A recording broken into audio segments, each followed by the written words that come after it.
time in East Central Ohio. From AVC Sports and WYLE Cambridge, 107.9, 98.5, NASH ICON.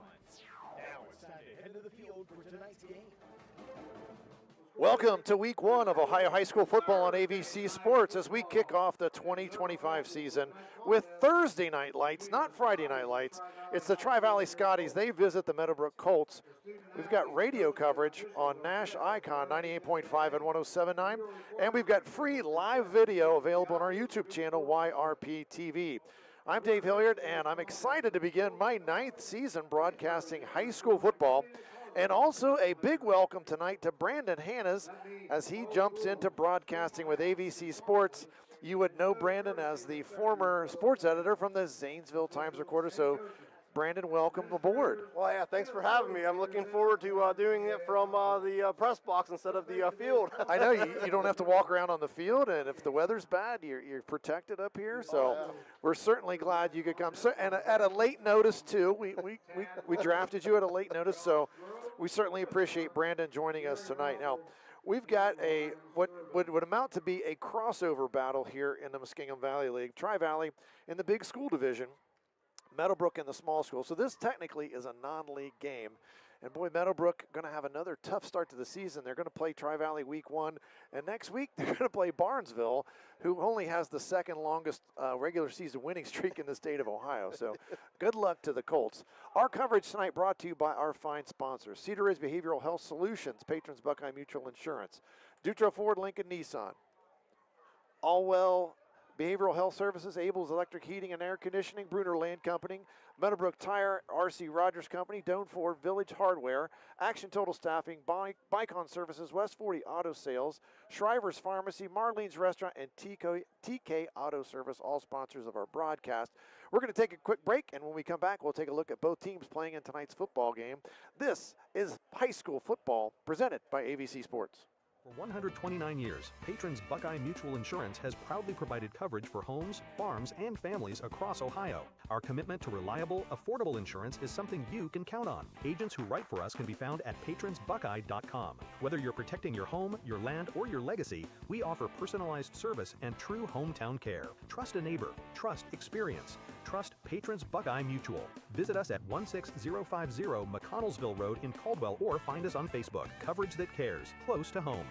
Doan Ford is your destination for the ultimate Ford experience. Discover the thrill of the open road in a brand new Ford vehicle. Experience cutting-edge technology and safety features designed with you in mind. Whether it's the versatile Ford Escape SUV, the powerful Ford F-150, or the stylish Ford Bronco, you'll drive away with confidence, knowing you've made the right choice. Quality, service, and trust. That's the Doan Ford experience.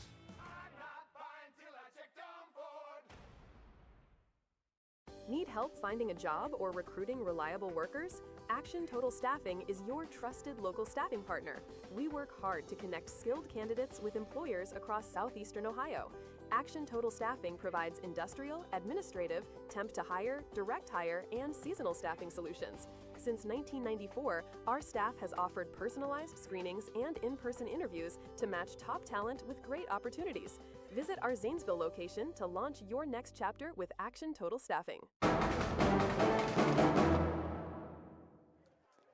Dave Hilliard, Brandon Hannahs back here at Eugene Capers Field. We've got Tri-Valley taking on Meadowbrook tonight.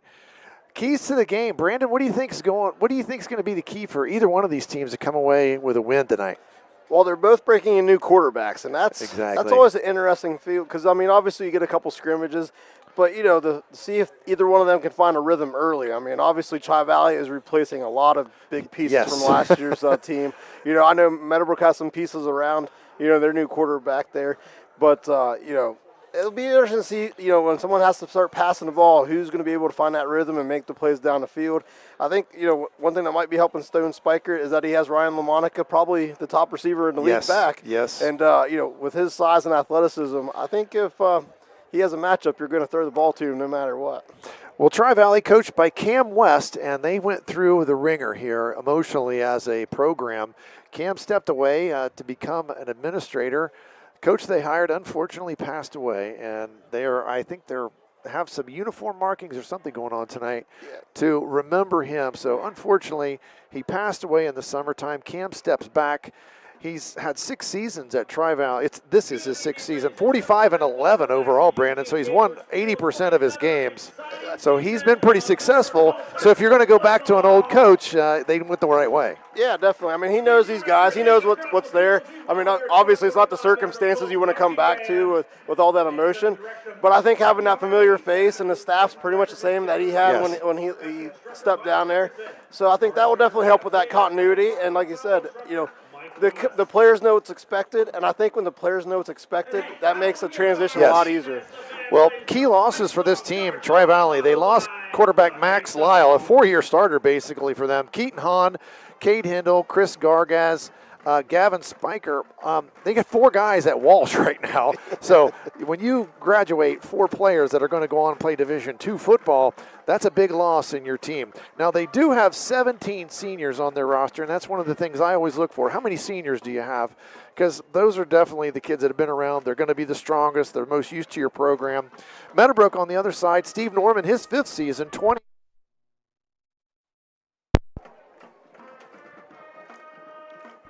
We just lost.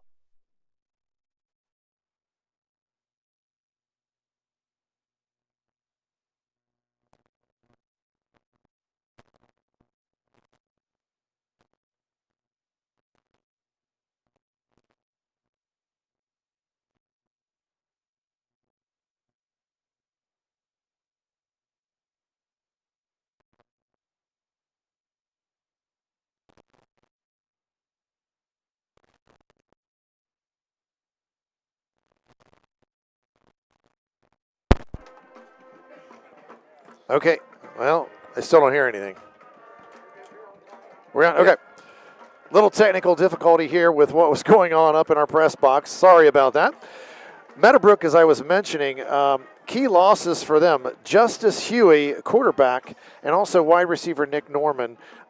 Justice Huey, a prolific thrower of the football. As a matter of fact, Meadowbrook threw the ball on almost every down the last 2 years that Justice was the quarterback. So a key loss for them, and we'll be seeing here, I believe it's going to be Michael Ray is going to replace him at the quarterback spot tonight. So we'll see how he fares. And again, Max Lyle lost on the Tri-Valley side, and we're looking for Stone Spiker to step in and replace him tonight. These two teams do not have a history, Brandon. They've only played each other one time, and that was last year, and that was a Tri-Valley victory, 43-12 over in Dresden. Now, I mentioned earlier, next week, Meadowbrook, they go to Barnesville, so not an easy start to the schedule for anybody. And then next week, Tri-Valley, they're at Granville. We're going to stay right here for the national anthem. We've got a sponsor, and the national anthem brought to you by Southeastern Ohio Credit Union.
Again, our sponsor for our presentation of the national anthem, Southeastern Ohio Credit Union, and we appreciate them stepping on as a sponsor this year. We were talking about the two teams both being in the MVL, Tri-Valley in the MVL Big School. Last year, they were the victors in the Big School division, 5-0, ran through the regular season, and I'm sure still the playoff loss to Dover in the second round of the playoffs is something that returning players still have on their mind, because that was a game Tri-Valley had in their hand and they just couldn't finish the deal. Yeah, I was actually there, covered it for the paper, and I'm not real sure exactly how it transpired. I mean, it's one of those games, like, from a writing perspective, it's like, I kind of had that headline in my head when it was like 28-7. I'm like, all right, they're going to move on pretty handily, like hopefully get to running clock, and then all of a sudden the offense just kind of sputtered a little bit. Dover found a little momentum, and before you know it, it was like, man, how did that happen? But that's how it goes, and I'm sure those Tri-Valley seniors are, ready to get out there and try to, prove that was kind of a fluke. Yeah, and exactly. Ready to kind of set the tone again, because, I mean, hey, Tri-Valley has big expectations. They've had that for a long time, and it doesn't matter who they're going to play. They're going to give you the best effort they have. Well, I've got to mention, we have football tonight, Thursday night, and this is my first Thursday night game. It's my 9th season broadcasting, Brandon. Never done a Thursday night high school football game, so this is the first one for me. We've got a lot of games on our family of stations tomorrow night and video that's available. We've got Fort Fry at Barnesville, and that stands to be a pretty good football game. Fort Fry, traditionally very good. They got the wing tee, and they run it to perfection. I think all the coaches have the same last name down there. They're all related, so very much a continuous program there. They're going to be a tough team. Barnesville, as I mentioned, second longest winning streak in the state of Ohio right now in terms of regular season. That's on WBNV and also on YRP TV. Indian Creek takes on Cambridge. That's on WILE 97.7. And that's a game where Cambridge comes in having lost 21 straight games. That's currently the 9th longest in the state of Ohio. John Glenn takes on Maysville. I'll be in Southtown tomorrow night broadcasting that one. John Glenn, Division 3, Region 11, and they're going to be taking on Maysville, Division 4, Region 15. That game on NASH ICON, same station, 98.5 and 107.9 that we are tonight, and also YRP TV. The last time I was there for John Glenn Maysville, Will Nikolazakis, I love mentioning his name because it's my favorite name to say on the air. Will Nikolazakis kicked a 41-yard field goal on the last play of the game that hit the crossbar and went through to give John Glenn a 10-7 win. We've also got Buckeye Trail visiting Caldwell tomorrow night. That's on KC 105 and also on YRP TV YouTube. So we've got plenty of football for you to listen to watch. High school football in full swing now as we kick it off tonight. Another game tonight, Lakewood over at West End.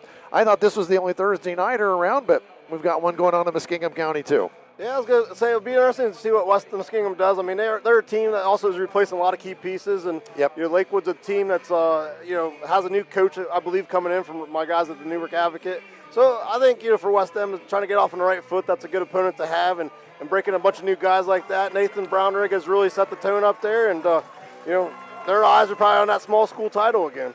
So I'll put you on the spot. MVL, small school, big school. Who are you going to pick? Who you got, Brandon? Well, I'm going to go with Sheridan, the big school, because they're the ones that are returning the guy at the key position and Tice Whiteman at quarterback. Exactly, and that was going to be my same choice as well. Now, I do think it's not maybe going to be a cruise like Tri-Valley had last year, but I do believe they're the best in there. The small school, that's going to be a battle.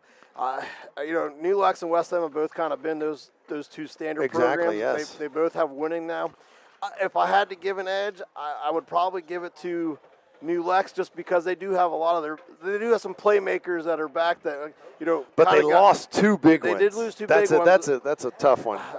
West End did lose a couple big ones too, and I think whoever wins that game is probably the favorite in the small school. Yes. I'm going to lean towards New Lex, but I would not be stunned if West End did. But I do think that Meadowbrook is a team that could have a say in that race. Yep, I do as well. Now, I'm trying to remember, and all of a sudden I can't think of his name.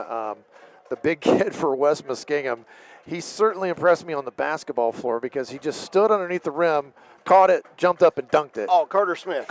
Exactly. Yeah, now he might be one of those other guys in the league, too, that will definitely impact the game from night in, night out. I was really impressed with his athleticism. And, of course, like you said, those teams both lost some key pieces, but maybe you're right. Maybe New Lex has the most back. So that's probably the game. It will come down to who has the ball last, and whoever wins that game will be the favorite in that division. Because without those crossover games counting, that definitely opens up what you can do.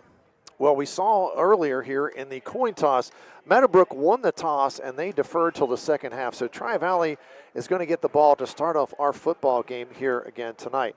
Again, great sponsors that we have tonight. Cedar Ridge Behavioral Health, Patrons Buckeye Mutual, Dutro Ford Lincoln Nissan, Allwell Behavioral Health Services, Abel's Electric Heating and Air Conditioning, Bruner Land Company, Meadowbrook Tire, RC Rogers Company, Doan Ford, Village Hardware, Action Total Staffing, Bicon Services, West 40 Auto Sales, Shriver's Pharmacy, Marlene's Restaurant, and TK Auto. We've also got a player of the game. We'll have to pick a player of the game, and it's the +1 pizza player of the game. Somebody from Meadowbrook is going to win a free pizza, and they will be our +1 pizza player of the game. We're getting ready for the opening kickoff here. Our opening kickoff and all kickoffs brought to you by Valentine Insurance, John Valentine Insurance Agency in Cambridge. John is also a broadcaster for AVC, and I got to mention, hey, John's my insurance guy, so I got to mention Valentine Insurance. He jumps on as our kickoff sponsor each year, so certainly appreciate John and what he does. Got some new sponsors. Our first down tonight brought to you by Bicon Services. Also touchdowns, a Bicon Service sponsorship. Scoreboard updates brought to you by Surgent Construction.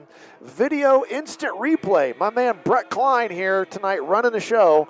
If we've got any instant replays that we'll show, High Street Seneca is our sponsor for our instant replays. So, again, we've got some old sponsors and we've got some new ones back this year, so we certainly appreciate everyone that's jumped on to become a sponsor in all of our coverages. Last year, as I mentioned, Tri-Valley won this game 43-12, and I always do some deep dives for some stats, and I've got to tell you, if you're a football fan, if you've never come across this site, fourseasonsfootball.com. This guy has an unbelievable collection, and it's not all the schools in Ohio. It's mainly Appalachian schools, but he's got schools from Ohio, West Virginia, Maryland, anybody that's considered Appalachia. He's got all-time records and their schedules for each year, how these games went. It's unbelievable. I talked to him once. He spends all day Saturday updating his website. But Tri-Valley, in their history, they're 344, 266, and 8. That means they've won 56% of their games. Meadowbrook, they're 248, 357, and 11. They've won 41% of their games. The interesting part to Meadowbrook, they're going to be kicking off on our left in the, and I hate to say it, Brandon, the Browns kind of uniforms tonight, the orange and brown. Me being a Bengals fan, it makes me cringe a little bit. It's like Bowling Green. It is. I'm with you. I like that a lot better. Bowling Green sounds so much better. Tri-Valley in black and white to our right. And when they get ready to kick this thing, Meadowbrook, I do not know if she kicks off. I'm looking out here right now. I think they said Brady Arnold. Yeah, I think that's what I saw. Number 8. I believe that number 18 or 9. It's 19 that's going to kick off. Haley Arnold, she is the young lady that is a place kicker, kicks extra points for them. And it's not been uncommon in the MVL to see female place kickers. It's been a common thread. John Glenn has had one, so good for Haley. If she's out there again, we'll see her kick it tonight. And I believe Maysville's trying one this year. There's a Miladovich girl that played soccer for them. Yep. So I don't think it's uncommon. I mean, you're just looking for someone to kick the ball from about 20 yards out. So, and if it's a girl that plays soccer that's got a good foot, let's let her try it. Yeah, so. I'll have to say, Maysville losing the kicker in Matthew Harper, he was a weapon. Oh, yeah, definitely. I mean, a place kicker extraordinaire. He's at Walsh with all the guys from Tri-Valley. Yep. Well, that's what I always thought the Buttermore team's really good at, was the special teams. He was one that really came in and focused on the kicking game, and I thought that's what always gave them edge, because teams had to start from the 20. Yeah. And he could kick field goals from 30, 35, and so that's a big difference in high school football. Now, other programs have caught up to that over the years, but. All right, they do the fake kickoff, and as you mentioned, Brady Arnold is going to put his foot into the ball and kick off this 2025 football season right from the 40-yard line. It's an end-over-end kick that's going to be caught down at the 8-yard line. Return up the middle of the field. Now to the right side, that's Gargaz, and he is brought down on a good tackle by the coverage from Meadowbrook at the 24-yard line, so Tri-Valley is going to start their offensive season from their own 24-yard line. Yeah, Luca Gargaz is like one of those guys that they expect to kind of be a playmaker for him. He's excelled in the track season, and he's Chris's younger brother, so not quite built the same way, but definitely a guy that could probably see the ball tonight along with LaMonica. Listed as a wide receiver / defensive back, so we'll probably see him on both sides of the ball. Tri-Valley now. Spread formation, they like to do that. Cam West, he was a quarterback, so he likes to throw the football, but it's going to be a handoff on the very first play of the game, and it's to number 36, and he is finally brought down. That's Levi Wade, and he danced around and got it out to the 30-yard line, so a nice pickup on, well, they're going to say it's a 29, and quickly to the line of scrimmage. Tri-Valley. Now everybody's going to look over to the sideline. As we mentioned, Stone Spiker, the quarterback, he's getting instructions from the sideline. Cam West is happy with this play call. He's got 2 running backs in the backfield with him. Spiker going to throw it for the first time down the right side, up in the air, and great coverage and picked off. A better defensive play there. Number 2, Aiden Farrell in perfect defensive coverage, and he's going to pick it off and give Meadowbrook the football back. And if you're Tri-Valley, your new quarterback, his very first throw, you don't want it to be a turnover, but it was. That was a heck of a play by Aiden Farrell. He got the inside leverage, and he was able to go up there and get it. I mean, obviously, if you're going to throw LaMonica, you got to kind of put in a spot where he can only be the one, and that ball was just a little bit short, and Farrell took advantage of it. You're right, exactly. A little bit short. You've got to lead LaMonica and get him a little bit of air underneath the football. Just a little short on the throw, so Meadowbrook going to take over now, and a spread formation for them as well. Michael Ray, junior quarterback, he's stepping in now, takes over the show for Justice Huey. And as we mentioned, Justice threw the ball a lot for Meadowbrook in the last couple years, and it's going to be a handoff on the very first play of the game, and that's going to be a loss all the way back to the 39-yard line.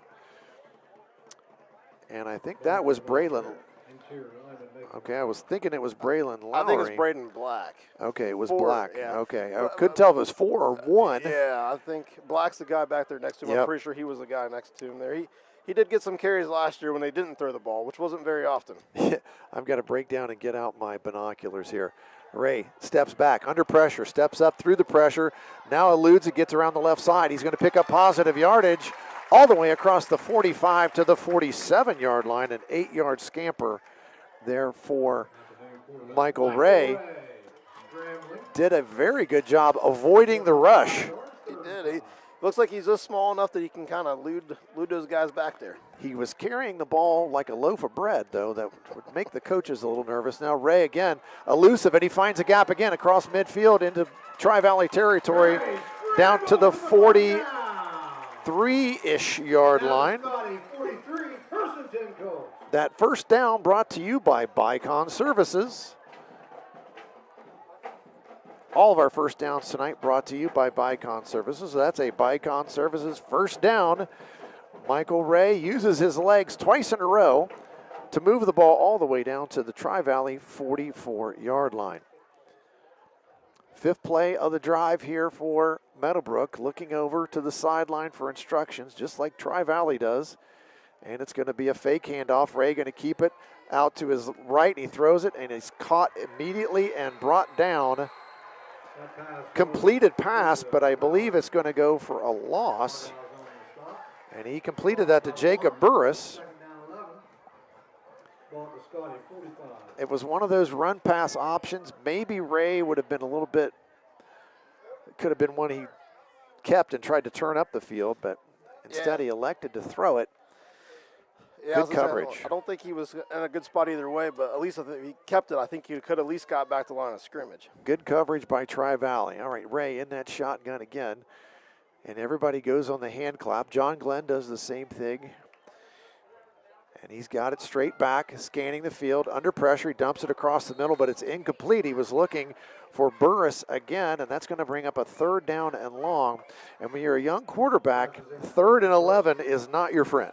No, it isn't, and obviously Tri-Valley has been able to get back in that backfield so far, so, you know, obviously they're going to be bringing some heat here, but I imagine this time they're going to make sure that he can't beat them with his legs for 11 yards. Good pressure up front, but they've got to be able to keep Ray in the pocket. He's already shown the ability to tuck it and run and make things happen with his feet. Looking for the play clock here, and I just cannot see it. Going to try to throw for it. Had a screen set up to the left, but nothing there, and he tries to get something out of nothing, and he's going to get out of bounds around the 42-yard line. So managed to pick up a couple of yards. And that's going to bring up a 4th down and about 8 here, the 7th play of this drive. And in high school football, you're in one of these situations where this is kind of a, do you go for it? Do you punt it? What do you do? And it looks like they're going to go for it. Although Tri-Valley almost jumped there on this 4th down snap. So Michael Ray in the shotgun, 3 receivers to his left. Good penetration up the middle again from Tri-Valley, and the pass is complete across the middle. And I think he hit Bentley Cedar. And it was short of the 1st down. It's going to be marked right at the 35-yard line. Bentley Cedar. And it's going to be marked. The PA guy said 35, but that's 37 to me. Yeah, it's 37, and they were at, like, what, 42? So. Yeah, a little bit short of it. So Tri-Valley going to take over on downs. 3-play first possession for Tri-Valley, ending in interception. A little bit better field position this time as they start on their own 37. A handoff and trying to gain some yardage, dodging up front. Not much room there. Really nice job there by the interior defensive line. And it's a gain of nothing there. They're going to line up right where they did for the 1st down play. No backs in the backfield for this 2nd down play. Spiker looking over to Cam West for some instructions. He's got 5 receivers, nobody in the backfield with him. So I think we're going to see a pass here unless it's a quarterback draw. Spiker throws it to his right. He's got a man. It's complete across the 40-yard line. And out. I think they're going to mark him at the 45-yard line. On that stop. He hit LaMonica that time. 3rd down and 7 for Tri-Valley. They're right at their own 40-yard line. First time, 3 plays, 3rd one was an interception. We'll see if they can pick up a 1st down and keep the chains moving here. Snap back, Spiker, strike back, throws it out on the right flat. It might have been tipped at the line of scrimmage. And LaMonica came back and got his hands under the football. A fantastic catch from Ryan LaMonica out at the 48-yard line. And some of the Meadowbrook faithful, they don't agree with the assessment that that was a completion, Brandon. It looked pretty close. It looked close. The refs are right on top of it down there. They said it's good, then we have to agree with it. He looked like he got his arms underneath the football. So 1st down for Tri-Valley, their initial 1st down of the game, and that's a Bycon Services 1st down for the Scotties. Quick throw out onto the left flat. It's complete to Kaysen Baker, but immediately brought down almost as soon as he caught it there. Brady Arnold on the tackle.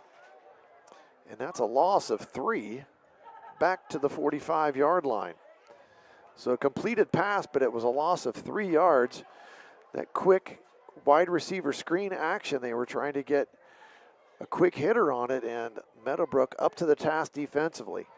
Fake handoff, and they find LaMonica across the middle of the field. He got loose, and he's caught it and advanced the ball across the 40-yard line for a Tri-Valley 1st down. Another Bycon Services 1st down, this time Tri-Valley with their initial penetration into Meadowbrook territory. That play fake and dump across the middle, it was wide open to LaMonica. And that's one of the things, I think you got to find some ways to get the ball into his hands instead of just sending him on a route. That was nice deception in the backfield there to get him open. Spiker, shotgun, handoff straight ahead, darting forward to the 35, across the 35 to the 33-yard line. Solid run there up the middle, and that again was Wade as he got 7 yards on that play all the way down to the 33-yard line. 2nd and 3. Tri-Valley. It's their second possession of the football game. 0-0 here, early going, 5:40 with the clock moving in the first quarter. Spiker with the snap, another handoff. Wade bumps it outside, now out to the right side. He's got the corner, turns it upfield, 20, 15, 10. Knocked out of bounds inside the 15-yard line. It looks like he's being marked out at the 12-yard line. So a nice pickup, 21 yards on a second down and short. And Tri-Valley quickly to the line. They've got the momentum, Brandon, on offense. They're trying to take advantage. Yeah, definitely found that running game there. And if they're able to run the ball just enough, I think that will open up the passing game for them. Well, a good running game is your quarterback's best friend. And we've got a timeout on the field, so we'll use that to take a quick break ourselves. This is high school football presented by AVC Sports. Get back to school ready with amazing savings at Dutro Ford Lincoln Nissan. Browse Dutro's great selection of new vehicles at its downtown Zanesville location or shop online 24/7 at dutrosauto.com. Back to school savings going on now at Dutro Ford Lincoln Nissan.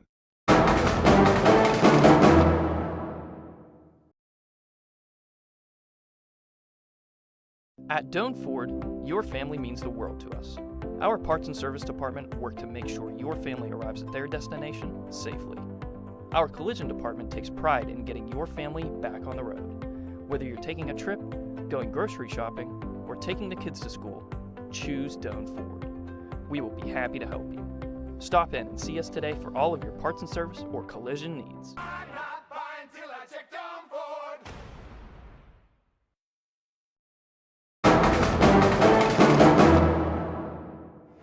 First quarter action continues here at Eugene Capers Field. Tri-Valley first down deep in Meadowbrook territory. It's their second possession of the football game. They've been moving the ball with a nice mix of the run and pass here, and we've got a different quarterback in the game.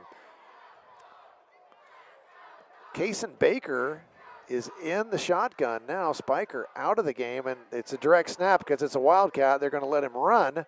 And he's going to push ahead. And I thought that was a little quick whistle on that. He was still feet moving, but he gets it down across the 10-yard line to the 9. 3-yard pickup. Kason Baker now in that quarterback position, but I don't think his intention is to pass it. He's going to come out of the game. They're going to bring Spiker back. I figured that was going to be a run when he was back there, and it was his first snap of the game. Yeah, they're probably just trying some different things, see what they can then pull out there, and obviously that's a package they might use further down the line. Yeah, you want to see how teams line up to it, see what they're going to do. Spiker hands it off across the 5-yard line down to the 4-yard line again. That's Wade. Wade finding a lot of room here down to the 4-yard line to pick up a 5. Third and short here, third and about 2. Spiker in that shotgun. He's got Wade in the backfield with him. Tight formation now. They fumble a snap, but it's picked up in the backfield. And they did avert disaster there as Wade, it bounced right to him basically, so he did a nice job scooping it, but that's a loss of 1. And this is the 11th play of the drive. 4th down, Tri-Valley lines up like they're going to go for it. Cam West has always been someone that likes to roll the dice, and I don't expect any different out of him tonight, even though he's got a lot of new faces in those skill positions. Spiker, he hands it off. Wade, plenty of room. He's going to get into the end zone. That's a touchdown for Tri-Valley on a 4th down conversion. A Kemp Insurance Agency touchdown for the Tri-Valley Scotties. Their first touchdown of 2025, and it's a 5-yard touchdown run by Levi Wade. Boy, Brandon, he had a lot of space there. Yeah, he saves the possession by recovering the ball, and then they reward him with a little gap there to the right side and ran it in there. I mean, I think the bonus for them was they could still have gotten a first down at the 3. Right. So why not take a chance, see if you at least get the 3 yards and reset the downs. But I think, that could be a guy that definitely will help this offense as, Stone Spiker tries to find his footing. Now, we've got the Tri-Valley, the lineup where they've got most of the formation to the left side and just a place kicker, center, and holder in the middle of the field. But I think somebody moved on one side or the other, not sure. Penalty flag came down, our first penalty flag of the game.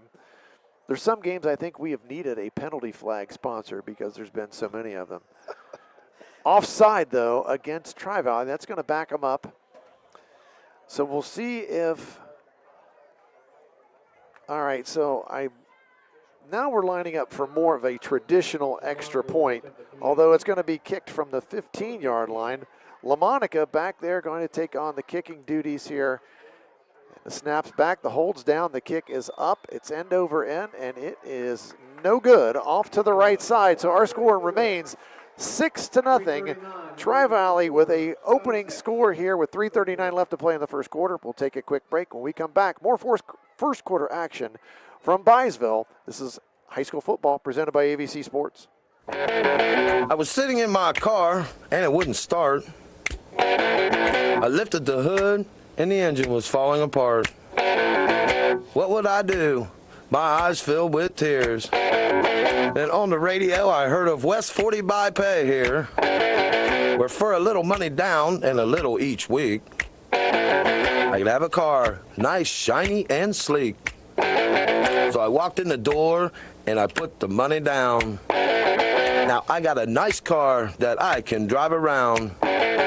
West 40 by Pay here will help rebuild your credit. The corner of Dewey and Route 40 in Cambridge, don't you forget it. West 40 Auto Sales, corner of Route 40 and Dewey Avenue in Cambridge, is home of the guaranteed credit approval, with most loans approved while you wait. Go to their website to fill out an online loan application, west40autosales.com. You'll also find their weekly special listed there. First quarter action continues here from Meadowbrook High School, Eugene Capers Field. Tri-Valley just marched 63 yards on 11 plays. They stuck it in the end zone. They lead 6-0 after a missed PAT. Tri-Valley to kick the football off. Our kickoff's brought to you by Valentine Insurance Agency in Cambridge. Kickoff end over end, and it's caught by Farrell down at the 20-yard line. He gets it back upfield with some positive yardage to the 30-yard line. So Meadowbrook will take over 1st and 10 from their own 30-yard line, their second possession here of the first quarter. And Brandon, that really looked like, I would say, Cam West football. A good mix of run and pass there from Tri-Valley. He's never, he's had good quarterbacks. He was a quarterback himself, and he likes to throw it, but he knows you've got to mix the run and pass, and they did a really good job of it. Yeah, especially with a young guy like Stone Spiker. He's only a sophomore, so you want to make him feel pretty comfortable. Ray back to pass, and we've got whistles, and I'm not really sure if they whistled the ball for play or there is a penalty flag down on right at the line of scrimmage. So I think somebody moved, and they're going to be walking backwards, Meadowbrook. So it's a 5-yard penalty. Illegal procedure or offside, one or the other. Didn't catch the man in the white hat's signal, if he did signal. So now it's a 1st and 15 for the Colts. 3:32 to play in this first quarter. Tri-Valley with a 6-0 lead. Michael Ray in the shotgun. He under pressure, and again, nice job using his feet. He dumps it ahead, and it's caught. Now they're going to say he was out of bounds. The pass is ruled just out of bounds. Great coverage there by Tri-Valley, and he just lobbed it over the defender enough, but unfortunately led his receiver a little bit too far out of bounds, couldn't get a foot down. So that's going to bring up a 2nd down. Again, Brandon Ray doing a really good job using his feet to create some time. He definitely is. I mean, he's very mobile, and he's had to be. They've been in the backfield almost every time they've snapped the ball. Yep, they've been back there. He's going to just a straight run to his left side. He gets the corner, turns it upfield, and he's going to get most of that penalty yardage back plus another yard to the 31-yard line. But still, 3rd and 9, and if you're a coach, you're scripting plays, you would like your young quarterback, if he faces a 3rd down, to be 3rd and 2, 3rd and 3, where you could run or pass. 3rd and 9, you pretty much realize he's going to throw the football, and Tri-Valley knows that too. Yeah, I was going to say, interesting to see how they try to find some space on the outside for these guys. Ray, straight back, pressure again, he steps up, and he's going to be brought down. He dropped the football, but I believe Meadowbrook right on top of it, right there at the 25-yard line. So another loss, and this is going to result in a punt. I believe it's 4th and 15. I'm pretty sure they're going to kick here. Yeah. I would be surprised if they go for it from their own 25 this early in the game. I mean, you don't want to give Tri-Valley any prime field position. Now, back in the day, I saw Kenton play when they had the Mocs, and they went for it every time. No matter where it was, they went for it. But if you got a special talent back there, you probably can. That was also that was a prolific offense. All right, punt. Line drive, and it gets a good bounce all the way down inside the 20, 15, all the way to the 12. Number 75 for Meadowbrook, Casey Clendenning. It was at the 25-yard line, so they're going to mark it at the 12 for Tri-Valley. Be what, a 63-yard 63-yarder as I do the math there. 63-yard punt. It may have rolled as far as it was in the air, too, because, I mean, that bounced around the 40. It was about 30 yards in the air and about 33 on the ground, but doesn't matter how. It's just where it ends up. Yep. And we'll see if that helps the Meadowbrook defense. Boy, that created a change in field position, that is for sure. Spiker, straight back, low snap, but he got it, and he hands it straight ahead. And another run there by Wade. Probably the smart play to run the football that deep in your own territory. He gets it out over the 17-yard line. 1:40 to play in this first quarter with the clock moving. Tri-Valley enjoying a 6-0 lead. Second down and 5. Spiker in the shotgun. He's got 2 backs with him in the backfield this time. 2 receivers to his right, 1 to the left. Lots of instruction going on from the Tri-Valley sideline. They've got it. They're going to run a play. There goes Wade lining up right behind Spiker again, and he's been the workhorse running the football. Another snap mishandled, and they're going to say it's incomplete. Boy, it looked like Gargaz had it and was going to make a move, but all of a sudden it just came out of his hand, and I think that was the right call. I don't think he had it long enough to complete the catch. No, I don't. I think he kind of went off his fingertips. Yep. Maybe he took a step at best, but, yeah, I don't think he ever really had that under control. Third down now, 5. Big play here for the Meadowbrook defense. If they can get off the field, they can probably give the ball back to their team in pretty decent shape. 1:04 to play here in the first quarter. Spiker would love to connect on a third down pass here. He's got 3 receivers to his right, 1 to his left, Wade in the backfield. Straight back, under pressure. They got a screen going. They had it set up to LaMonica. LaMonica caught it, but he was brought down immediately. He caught it at the 17, and he was brought down at the 17.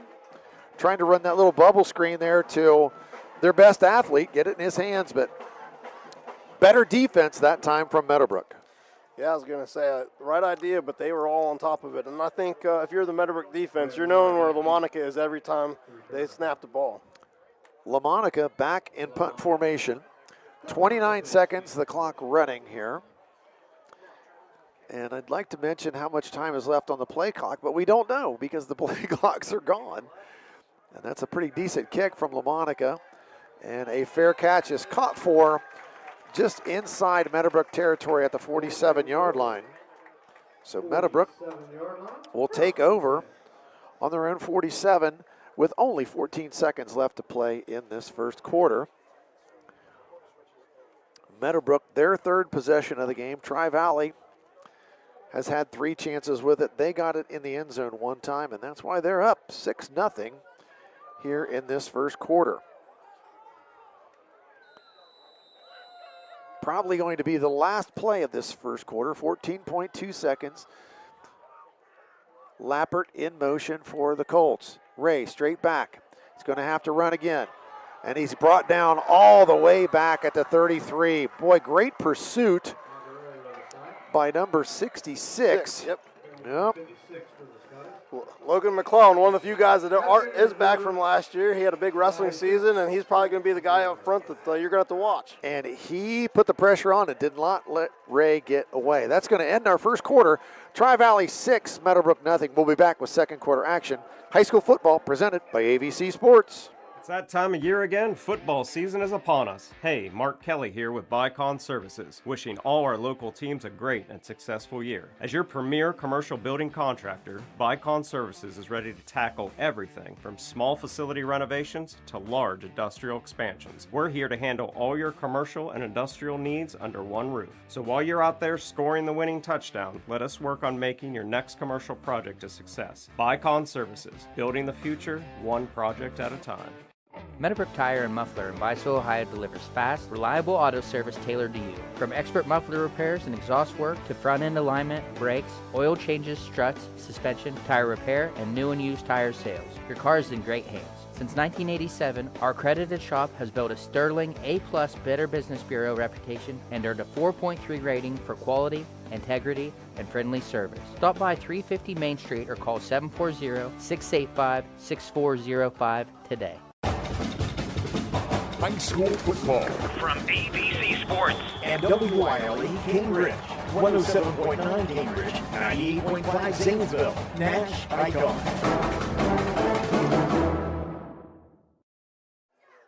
Second quarter action here from Eugene Capers Field at Meadowbrook High School. Tri-Valley with a 6-0 lead here at the end of the first quarter. Meadowbrook with possession, but a 14-yard sack there on the very first down of last play of that first quarter, which was first down for Meadowbrook, has put them in a bad down and distance here. Second and a lot, as we'll say here. A handoff this time, trying to find some space out to the left side. That is Farrell, but boy, Tri-Valley strings that play out, and they're going to bring him down for another loss. That's all the way back at the 29-yard line, so a loss of 4, a loss of 14 before that. So they've lost 18 yards on 2 plays. For a drive that was in really promising field position, Yes. it's they have gone the wrong way, and that can happen with a young quarterback as you try to get a rhythm. And I think Tri-Valley has, like I said, they've been in the backfield a lot, and the line has not held up yet for Meadowbrook. So we were talking about McClellan there at the break, and he is a handful on the inside there defensively. As you pointed out, he had a great wrestling season, and wrestlers on the defensive line, they just have leverage. They can just do some things.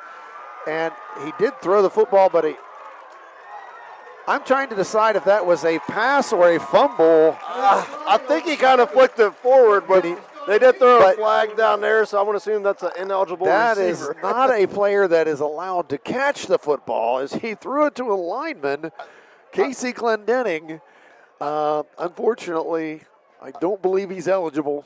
No, and I think that's what they're double checking. I think the ref probably wanted to make sure in his head that it was a pass and not a fumble. It did look like he kind of flicked his wrist forward with the ball. So, we'll anything that moves forward, though, you've got to consider it a pass. Yeah, so. and I think that's probably maybe why there was a little bit of a hesitation on the flag. But it looks like they're going to, my guess is they're going to go talk to Tri-Valley see if they want to do it. But with that being a third down, I see Cam over there saying, I don't want the penalty. So they're going to take where they are. I believe it's going to be marked. Where did they mark the football? I'm looking for the official. I think it's out at the 30. Yeah, illegal touching. 37-yard line is where the ball is being placed. So fourth down now from the 37-yard line. As the PA guy said here, it looked good, but unfortunately, number 75 not allowed to catch a pass as an interior lineman. No, but since they technically, I guess, I guess the penalty, it does count as a reception, oddly enough. I mean, they moved it up to where the ball finished. Against the agreed-upon rules there, and Clendenning this time hits one a mile in the air, looked like a wedge that I hit at Eagle Sticks last week. But the penalty flag, I'm not sure. I know they came from both sides. They came. LaMonica signaled fair catch pretty early, and I don't know if somebody got in his way or what the call is going to be. We'll let the guys wearing the stripes sort it out. As it is, ball is caught and marked, I believe, at the 46-yard line is where they're going to put it down. And now I think they're talking to they called holding on Tri-Valley. So they're going to set it back. And Tri-Valley going to get their first possession of this second quarter. 10:42 to play. And it's marked at the 34-yard line. So was going to be at the 44. So 10-yard penalty for holding on Tri-Valley on the return, which really it's one of those penalties that drive you crazy as a coach because it's a fair catch. So you really don't need to be holding. Nope. Spiker in that shotgun. Snap back, going to hand it to Wade again. Finds some room on the right side. Gets ahead almost the 40-yard line. Going to be knocked down at the 39. 5-yard pickup for the Scotties on first down. And that's been the thing for Tri-Valley tonight, Brandon. They've been pretty successful on first down. They've been moving the football well on first down, and that opens your offense up a lot when you don't have to throw the ball all the time. You could still got that run-pass option. Yeah, and they've really taken advantage of it, and Wade's getting consistent yards forward. And again, they're going to hand it to Wade. He finds a little bit of space up front, and he's going to get it across the 40. And now they push him back. And I don't know if they're going to give him forward. They're not giving him forward progress. Now they're going to mark it back at the 38. So really no pickup there after he had it across the 40. I thought they were going to give him forward progress, but he must have got loose over there on that side. I just could not see it. Spiker now facing a 3rd down and 7. And we'll see what Tri-Valley comes up with here on 3rd down. 6-0 Tri-Valley, 9:30 with the clock rolling here in the second quarter. Good crowd on a Thursday night here for the opening game of the 2025 season. And he slings it out to the left side, and of course looking for LaMonica, but LaMonica not able to bring it in, and that's going to bring up a 4th down for Tri-Valley. And they're going to bring in the punt unit, and that just means LaMonica goes back in punting formation. Yep. I mentioned to you before the game, one of the first times I saw LaMonica playing basketball, he was on the JV team, he was a sophomore, and they were throwing alley-oops to him. So I knew he was a pretty good athlete. When you're a sophomore in high school and they're throwing oops to you, he's got to be a pretty good athlete. He puts his foot into it, a good kick. It's going to hit at the 31 and go straight up in the air and gets a Meadowbrook bounce back towards the 30. But Tri-Valley's going to scoop it up and down it right at the 30-yard line. Colts will take over. So they will take over on their own 30-yard line. And it's been a battle after that initial interception and then a turnover on downs and the touchdowns. We've had possessions 4 in a row that have ended with punts, Brandon. Yeah, they both look like teams that are still trying to find their way. Obviously, week 1 here, you don't know what your offense is going to do consistently. And, Meadowbrook's getting behind the sticks. Tri-Valley's had some good first down gains, but on that one, that second down run play, yep. didn't get any yardage, and all of a sudden, your young quarterback's facing a 3rd and, medium, but still, for him, it's probably a 3rd and long at this stage. And so, yeah, that's really kind of led to both offenses struggling. And that's one, when you look in the last 3-4 seasons with Max Lyle back there, you think they're probably going to get that. Straight back to Ray and a design quarterback run, and there's just nothing doing. There's no space. The Tri-Valley interior line just said no. And that's actually going to be a loss of a yard. So 2nd and 11 now.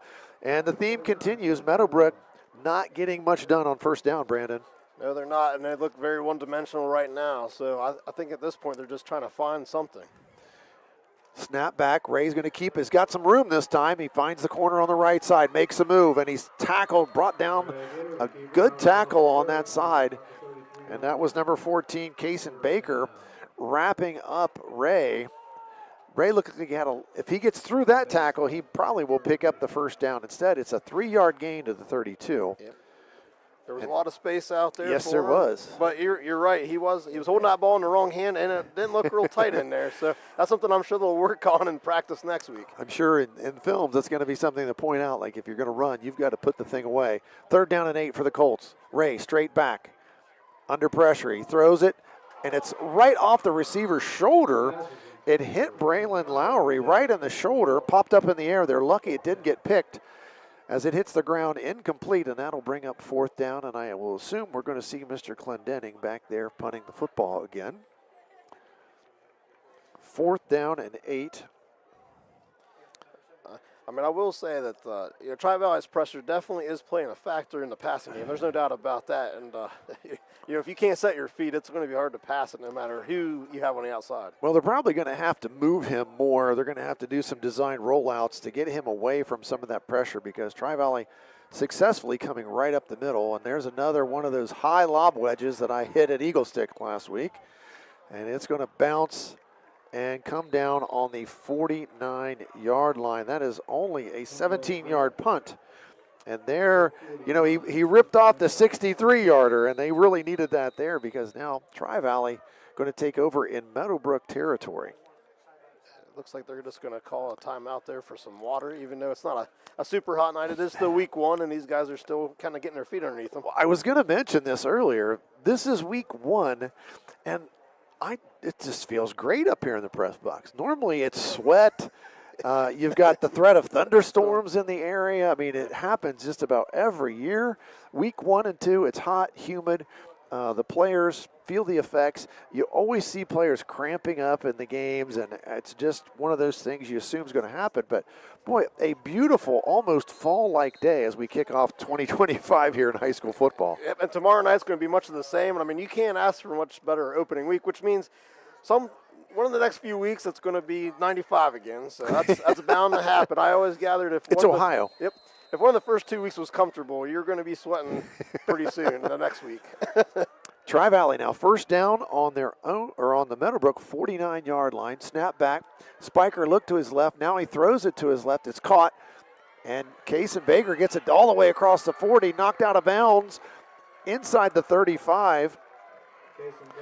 Baker just caught the little swing pass, and he turned it upfield in a hurry, found some space, and he's marked out at the 34-yard line. So a pickup of 15, a first down for Tri-Valley, a Bycon Services first down at the Meadowbrook 34-yard line. Back in the backfield, Isaiah Doyle spelling Levi Wade, who's been back there most of the game.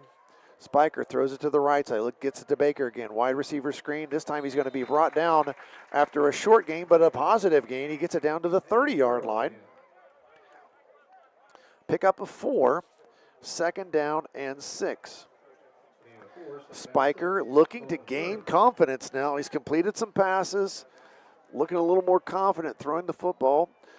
3 receivers to his left, 1 to the right, and again, he's got Isaiah Doyle in the backfield with him. I'm looking to see where LaMonica is. On the 3 receiver side of the field on the left side, he's in the middle.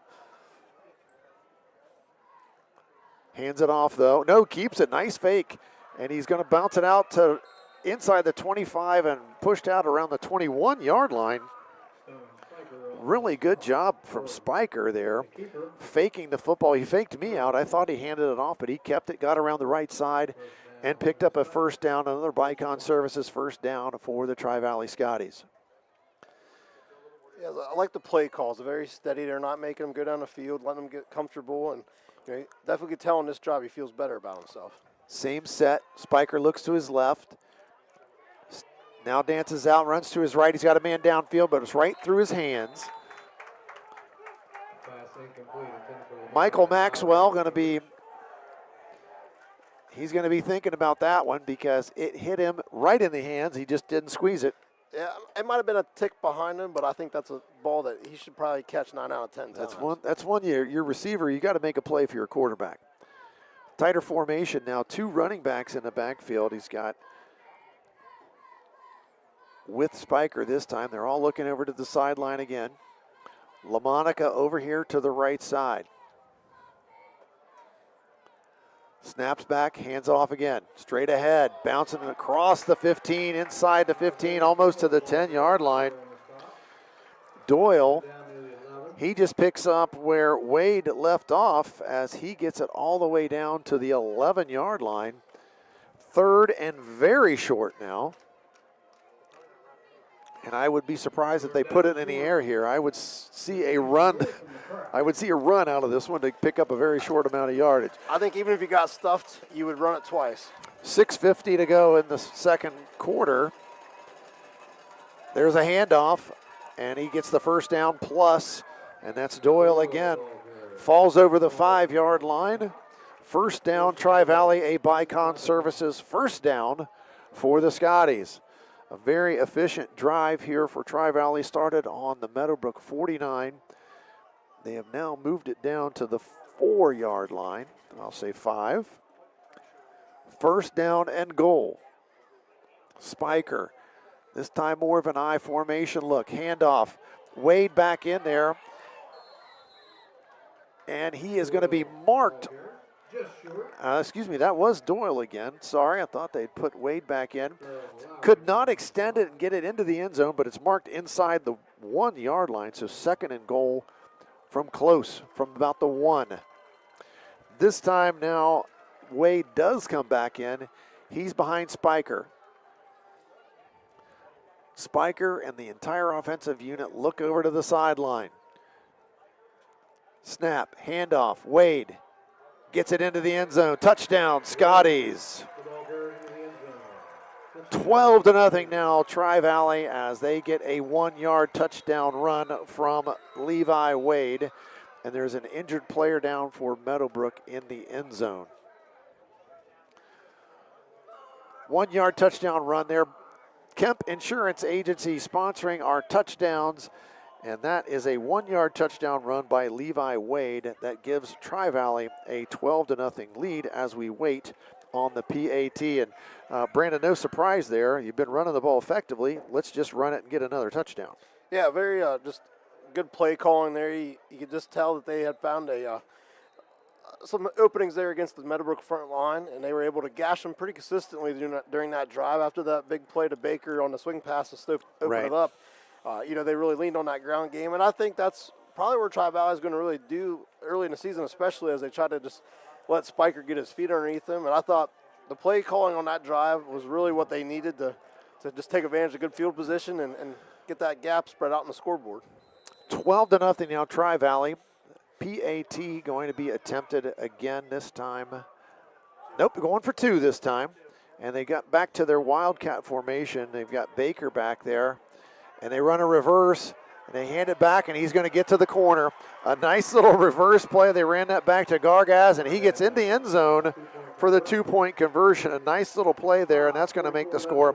Tri-Valley 14, Meadowbrook nothing. 5:44 to go until halftime. We'll take a break. When we come back, the rest of this second quarter. This is high school football presented by AVC Sports. Fall means cooler temperatures and the changing of the seasons. The Rogers Company is ready with all heating services. They install furnaces, geothermal, ductless systems for both residential and commercial. They provide repairs and maintenance to all makes and models.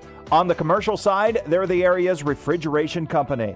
Put the Rogers Company team to work for you. Call 740-685-8677. The Rogers Company says, go Colts.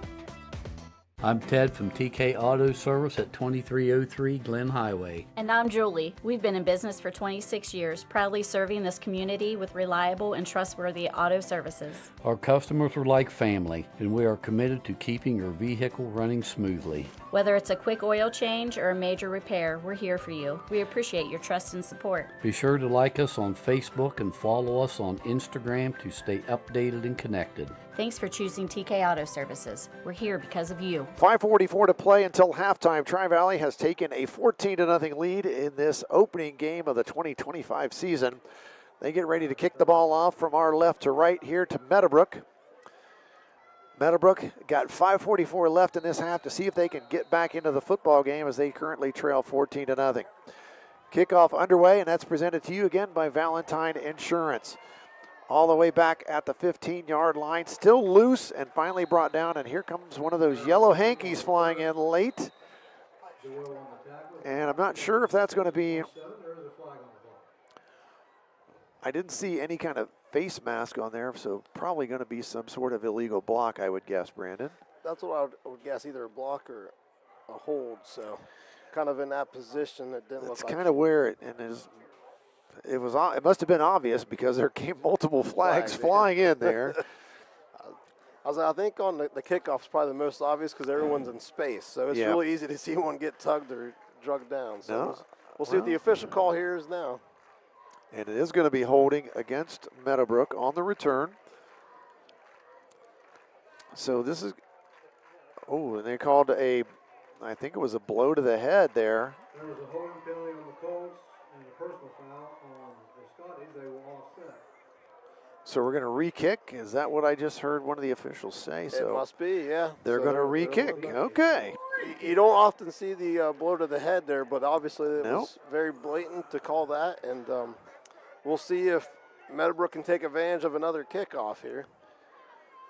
All right, so Tri-Valley going to kick this thing again. It looked like it was number 53 that kicked it last time. And he's up there again to kick it again. So Aiden Seward. I think this might be the first time in a long time, though, that Tri-Valley doesn't have a kicker on the roster from just looking at what they gave us tonight. Right, so LaMonica has been handling the PAT duty, and Seward here has been on kickoff duty.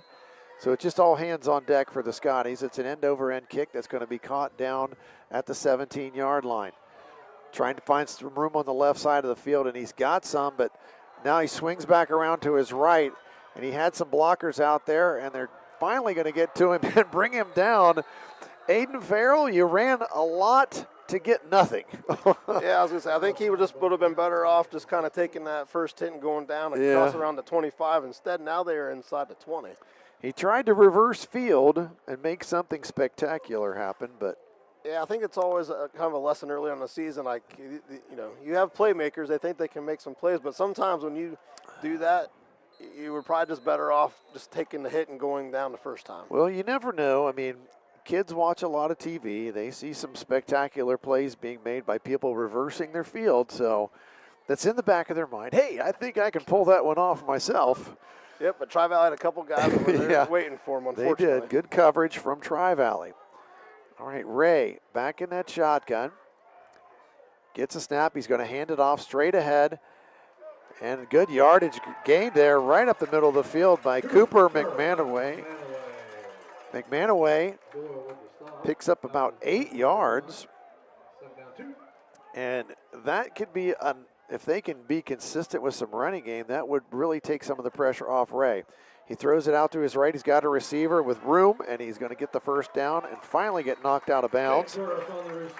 Jacob Burris on the catch, and he gets it across the 30-yard line, marked at the 32. That is a Bycon Services first down for Meadowbrook. Some life to the offense now for the Colts. Burris now to his left, and the ball's dropped. A little bit high on the throw. He was looking for Lappert on the left side, and Lappert might have been able to pick up some yardage, but a little too tall for Mr. Lappert, and that's going to bring up a second down and 10. Yeah, that was one that he probably rushed out of the pocket thinking there was something there, and he just sailed it a little bit. And they went a little bit up-tempo with the offense, and maybe he got a little bit rushed because they were going up-tempo. They're going to huddle and talk about it here. Michael Ray running the show for the Meadowbrook Colts. He's in the shotgun. 3 receivers to his right. He's got a running back with him in the backfield. Lappert comes in motion, and they're going to hand it off again, and this time nothing doing to the interior of that line. That time, McManaway could not get any yardage, and he's brought down immediately for no gain, and that brings up third down and 10. So, Brandon, here they are back in this third and long again.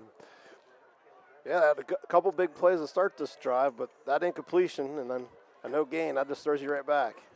Ray, snap, straight back. Here comes the rush. He's got to get rid of it, and he does, and he's got a man on the sideline, but it's going to be short of the first down. It's at the 37-yard line. It's going to be a 5-yard pickup for McManaway. And if you're a gambling man, are you going to try this with 4:09 left to play until halftime? Coach Norman might be a gambling kind of guy right now because the offense looks like they're staying out there. I think fourth down. Just trying to see if they can make something happen. We'll see if they actually go through with it. Fourth down, yeah, and this could be one you're trying to draw Tri-Valley offside. Nope, they're going to run the play. Snap thrown, nice catch, and he's going to get the first down. The gamble is going to pay off as Lappert gets the first down plus. He gets it all the way to the 48-yard line. First down, the gamble pays off. They found Lappert coming across the middle. I think Tri-Valley was anticipating maybe they're trying to draw us off or actually look for, one of those quick bunts, but yeah, they didn't look real ready for it, and it was a good pass. And Meadowbrook, they were going to execute, and they did on fourth down, but now I believe after a positive pickup, they're going to be pushed back here. And it's going to be holding. That's going to bring that play back. They had another nice gain there on first down, but it's going to bring them back. And that's going to mark it all the way back at the 38-yard line. And that's going to be first down and 20. 3:39 to play until halftime. Meadowbrook trying to get on the scoreboard here, get back in the football game. It's at the 38-yard line. And there's going to be a timeout called by Tri-Valley as they're going to talk about what they want to do here on defense. We'll use that time to take a quick break ourselves. This is high school football on AVC Sports.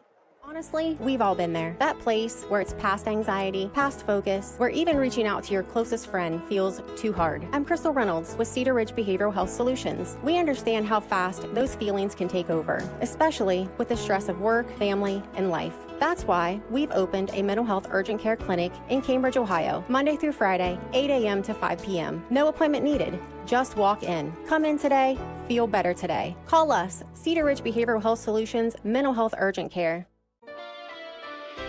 Shriver's Pharmacy is a proud supporter of Ohio high school sports, wishing all area athletes, coaches, and parents a healthy and successful season.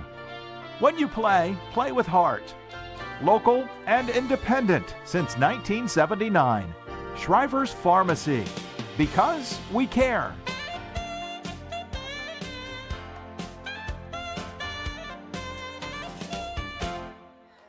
First down and 20 for Meadowbrook on their own 38-yard line. Ray fakes the handoff. He flips it out to Lowry on the left side. Lowry tries to make a move and get forward. He does across the 40-yard line to the 43-yard line, a pickup of about 5. That gets half of that penalty yardage back. My main man, Brett Klein, the technical guru that he is, tells me we've been running some instant replays tonight, and those are brought to you by High Street Seneca. And there's another pass from Ray that's going to pick up short yardage out to the 47-yard line. Burris on the reception of the end of that one at the 46-yard line. Third down now and 12 for Meadowbrook. It's the 9th play of the drive. 2:50 to play until halftime. 14-0. Tri-Valley in the lead. Ray straight back. Pressure coming right up the middle. He's flushed out to his right. He makes a move, and he jumps in the air, tries to cut around the defender, but good tackle defensively. But Ray picked up positive yardage, and it's at the 49-yard line. So 4th and 7, and of course Meadowbrook, they're going for this one. They went for the last one. 2:23, clock moving. Ray straight back. They got to the line of scrimmage in a hurry. Ray throws it downfield, and it's incomplete. That one bounced. And that's going to be a turnover on downs to Tri-Valley. And they've got 2:15 to play, and they've got 2 timeouts to try to make something happen here at the end of the first half. Well, and they got time to actually, still lean on that running game a little bit too, if they can get a couple big gashers here. So it'll be interesting to see if they try to hurry up, if they use the running game here like they did in the last drive. Brett Klein, our technical guru again. He's been running those instant replays tonight. High Street Seneca, they are a sponsor of our instant replays, and we certainly appreciate High Street Seneca. They are a new sponsor for high school football this season. Tri-Valley now first down on their own 49-yard line. Spiker finds a receiver to his right, but that's going to be a very small gain of maybe 3 yards. The receiver there, Clapper, had to come back and catch it. And the clock moves now. 2 minutes to play. 2nd down and 7 for the Scotties. Spiker in the shotgun. And I don't think you really have a lot of time to look to the sideline here. They've got to make, they just ran 7 seconds off the clock. And it's going to be a keeper from Spiker. He gets across 40 down to the 36-yard line. He almost had the ball knocked out of his arm, but he kept hanging on to it. He had it close to his body, didn't get knocked away, and he picks up a first down. That's a Bycon Services first down for Tri-Valley down at the 36-yard line. 12 yards there for Spiker on the run. That also stops the clock momentarily, but clock again starts. 1:20 to play now. Tri-Valley knocking on the door again at the 36. Spiker wanted to throw it to his left, now does, and maybe shouldn't have. He waited too long to throw that one. Clapper out there, but that's going to be a loss on the play. And I'm going to assume Coach West is going to call a timeout here, and he is, to talk about this one. If you're going to run that play, you got to throw that immediately, and he waited too long, and he stared him down. Yeah, I think you really want to go to LaMonica deep. I don't know if he didn't feel he had his feet set or what it was, but as soon as he went out there, they were ready for it, and they took Baker down quickly. So not the you don't want to have any negative plays at this time of your, especially when you're trying to score it before the half, and they don't have the kicking game, so it's going to be interesting to see what they do here in the final 57 seconds. Well, that's one of the things I was thinking about the year as a whole for the MVL. And in the last couple of seasons, I've seen some kids that can really kick the football in the MVL. I mean, there's been some really good kickers. I mentioned Will Nikolazakis winning a football game there for John Glenn a couple years ago with a 41-yard field goal. I saw Matthew Harper attempt a 50-plus yard field goal. I mean, and he had the leg. He had the leg for it, which you do not see 50-yard field goals in high school games very, very seldom. That just does not happen. Yeah. And I don't think, I'm not real sure about the whole league, but if there are some kickers out there, they're definitely unknown commodities right now. Tri-Valley has been, as you said, solid in the kicking game. Philo has been solid in the kicking game. So, interesting to see what that holds for the season. Now, second down, Tri-Valley, deep throw this time, and he's got a man down the middle of the field, wide open, caught and falls down at the 6-yard line, right down the middle of the field, right down that seam to Gargaz. He was open, and he falls to the ground at the 7-yard line, a pickup of 32 yards for the Scotties. Clock moving now, under a minute to play. Tri-Valley snaps it, hands it off to Wade. Wade dances, now breaks it out to the right side. He gets into the end zone. Touchdown, Scotties. A 7-yard touchdown run from Levi Wade. That's his third touchdown of the game. And there's no doubt what Tri-Valley's going to do when they get down there close, Brandon. They're going to try to punch it into the end zone with Mr. Wade. Yeah, and hey, he's been successful 3 times a night. He's taken the ball into the end zone, and he's kind of been their offense inside the 5. Now we're going to come back with the different alignment here. You put everybody out on the left side, and it depends on what they do defensively. Now they're going to bring everybody back in. The muddle huddle, or whatever you want to call that.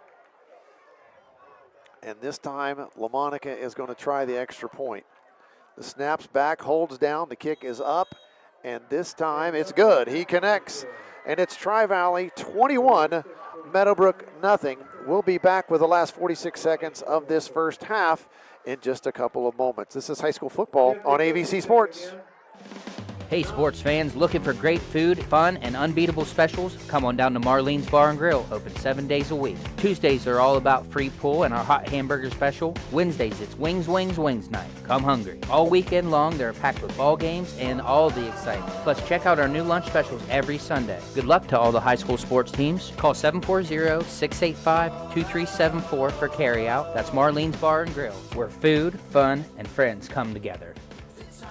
School's back. For some, things may feel overwhelming. Allwell is here to help you find a healthy balance. Our behavioral health services can keep your mind on track, while our primary care services can keep your body healthy. Our mission is to help people feel better, think more clearly, make good decisions, and have healthy relationships. We have offices in Zanesville, Coshocton, New Lexington, McConnellsville, Caldwell, and now on Wheeling Avenue in Cambridge. Visit us at allwell.org. Be well, stay well, all well. 46 seconds to go until halftime. Tri-Valley up in this one, 21-0 over Meadowbrook. Tri-Valley ready to kick the football off against Seward with the end-over-end kick that's going to be caught just inside the 30 at the 27. Straight up the field, good return. Tackled at the 39-yard line, just short of that 40. 42 seconds left for Meadowbrook to try to get something on the board before the end of this first half. And the key, Brandon, I still think is first down for Meadowbrook. Yeah, I think they got to find a positive gain here on first down. I don't know if they have, but they got all 3 timeouts still left, I believe. So looking at the scoreboard. Yep, they've got 3 timeouts left. So I think that they'll have to get a good positive yards here, I think, for them to use a timeout, because I don't think you want to go 3 and out and give Tri-Valley the ball with like 30 seconds left. Don't want to give it one more shot at it, no. So we'll see what they do here on first down, and they might even run it since they're going to get the ball to start the second half. Exactly, that's what I was just going to say. They do get the ball to start the second half, so you want to end with possession, and they're going to run a little hook and ladder there, and it's bobbled, but still positive yards. Thank you for that turf bounce. Right back up to Farrell. It was caught. They flip it back. They pick up 9 yards on that play. And I don't think that kind of trickeration was going to fool Tri-Valley, but they did pick up 9 yards and stop the clock with 35 seconds to play. 21-0, Tri-Valley, the courtesy of 3 Levi Wade touchdown runs, I should say. And now Ray, and as I suggested earlier, they're moving him out to his right, and it's caught and knocked it. Well, I thought it was going to get caught, but it was knocked away on great defensive pressure. Good tackle and incompletion now, so a third down and very short for Meadowbrook. Yeah, it looked like he may have had Jacob Burris open in that intermediate route, but I don't think he saw him or was just trying to get the ball out of his hands quickly. And that might have been a play that would have got him a first down if he could have got him the ball. I think what they're trying to do is move him in the pocket, because Tri-Valley has pretty much put their ears back and they have come after him. 28 seconds now to go in this first half. He's going to keep it. He's got room on the left side, makes a move, and man's got him by the ankles. Tackle there by number 8 for Tri-Valley, Pavlenko. He was not going to let Ray get away from him, and Ray did get the first down, though, and it's going to be first down for Meadowbrook on the Tri-Valley 45 with just 21 ticks left until halftime. And the last thing you want to do is turn it over here at the end and give them a chance for a defensive score, but you would like to try to score before the end of the half. Yeah, I mean, they're going to have to take a shot down the field with only 21 seconds left. I'm not sure how big of a leg Haley Arnold has for them, but I think, that's kind of that double-edged sword. I mean, you got the ball coming out second half, you want some positive momentum, but I think realistically for them to have a chance in this game, you got to find a way to get points on the board before the half. It's going to be tough, but they're going to have to take a shot down the field, I think, to really give themselves a chance at it. Well, they've got 21.9 seconds to be exact here until halftime. And as you speak, Haley Arnold is down here to our right warming up. So she's intending on trying to kick a field goal if they can get her in range. And just watching her warm up, I mean, she's got a good foot. She can kick it. So if they can pick up enough yardage to give her a decent shot, I would guess they would try to do that.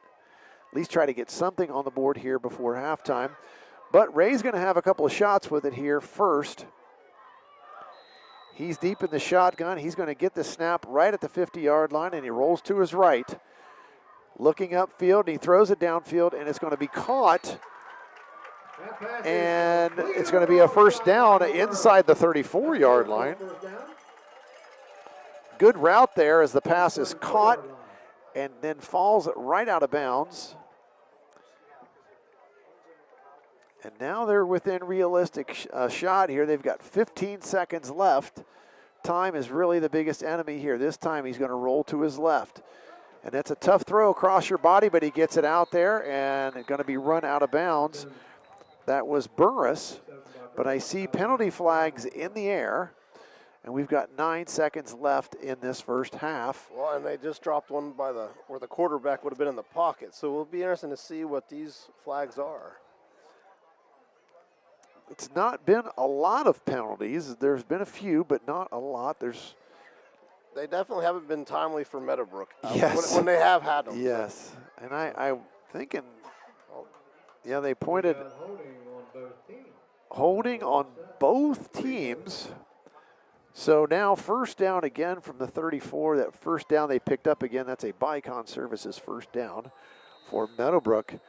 They're going to replay the down. It's at the 34-yard line. 9.2 seconds left. They've got timeouts, so I think they're going to use one here to talk about what they would like to do. We'll keep it right here as Tri-Valley is now going to also get a chance to set up their defense.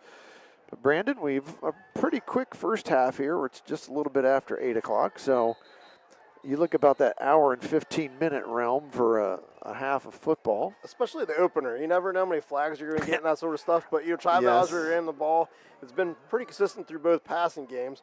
What hurts Meadowbrook there is that you lose the time. And right. Those offsetting penalties kind of just, you lose 6-7 seconds. Exactly. So we'll see what they can do here in the last 9 seconds. 9.2 seconds left. Meadowbrook might have one more play after this one. Ray rolls, gets it out, and pass is caught, and he falls down. That is Burris again. And he's going to be marked at the 31-yard line. So a short pickup, 1.9 seconds, and I think this is definitely out of the place kicker's range. Haley Arnold, I think this is going to be out of her range because that would be where the ball's going to be marked. It'd be a 47, 48-yard field goal. Yeah. I was going to say, even some of the best kickers I've seen in the league would have a hard time over the years making a 48-yarder. So now I will say they would have let Michael Harper try that. Yes. Matt Harper would have definitely given it a go. As I say, Matthew Harper had a leg, yeah. Tri-Valley's had a couple of kickers over the years. They probably would have given a shot too, like Matt Amicone. But I think for Meadowbrook here, what you're looking is clearly a deep ball to the end zone and seeing if some type of miracle can happen to give you some momentum going into the locker room. Can one of your guys come down with it? Now, LaMonica also back there on defense for Tri-Valley, and that's somebody I would probably have him back up even more. They're going to hand it to Lowry, and it's going to be a throwback to Ray, and he's going to get down the field. He's got a scoop, and he's going to get it into the end zone for a touchdown on the last play. It's a touchdown, Meadowbrook. Lowry throws it back to Ray, and Ray finds some room down the sideline and gets it into the end zone on the last play of the half.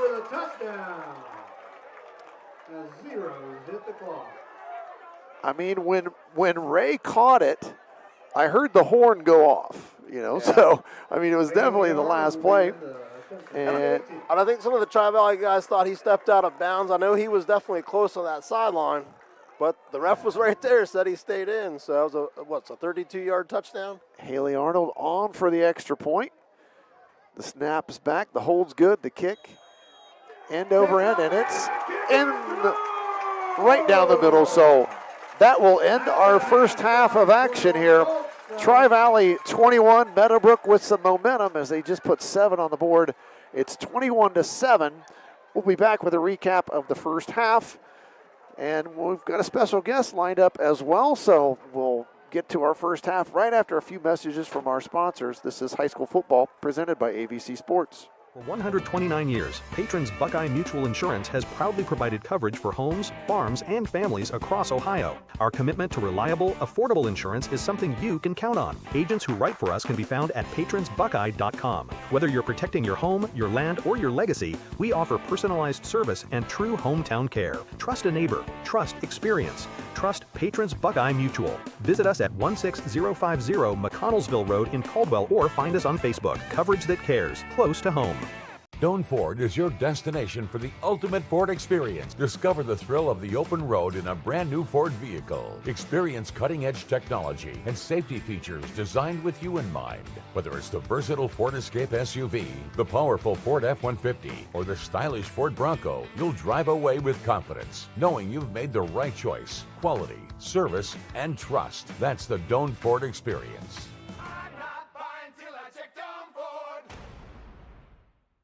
Need help finding a job or recruiting reliable workers? Action Total Staffing is your trusted local staffing partner. We work hard to connect skilled candidates with employers across southeastern Ohio. Action Total Staffing provides industrial, administrative, temp to hire, direct hire, and seasonal staffing solutions.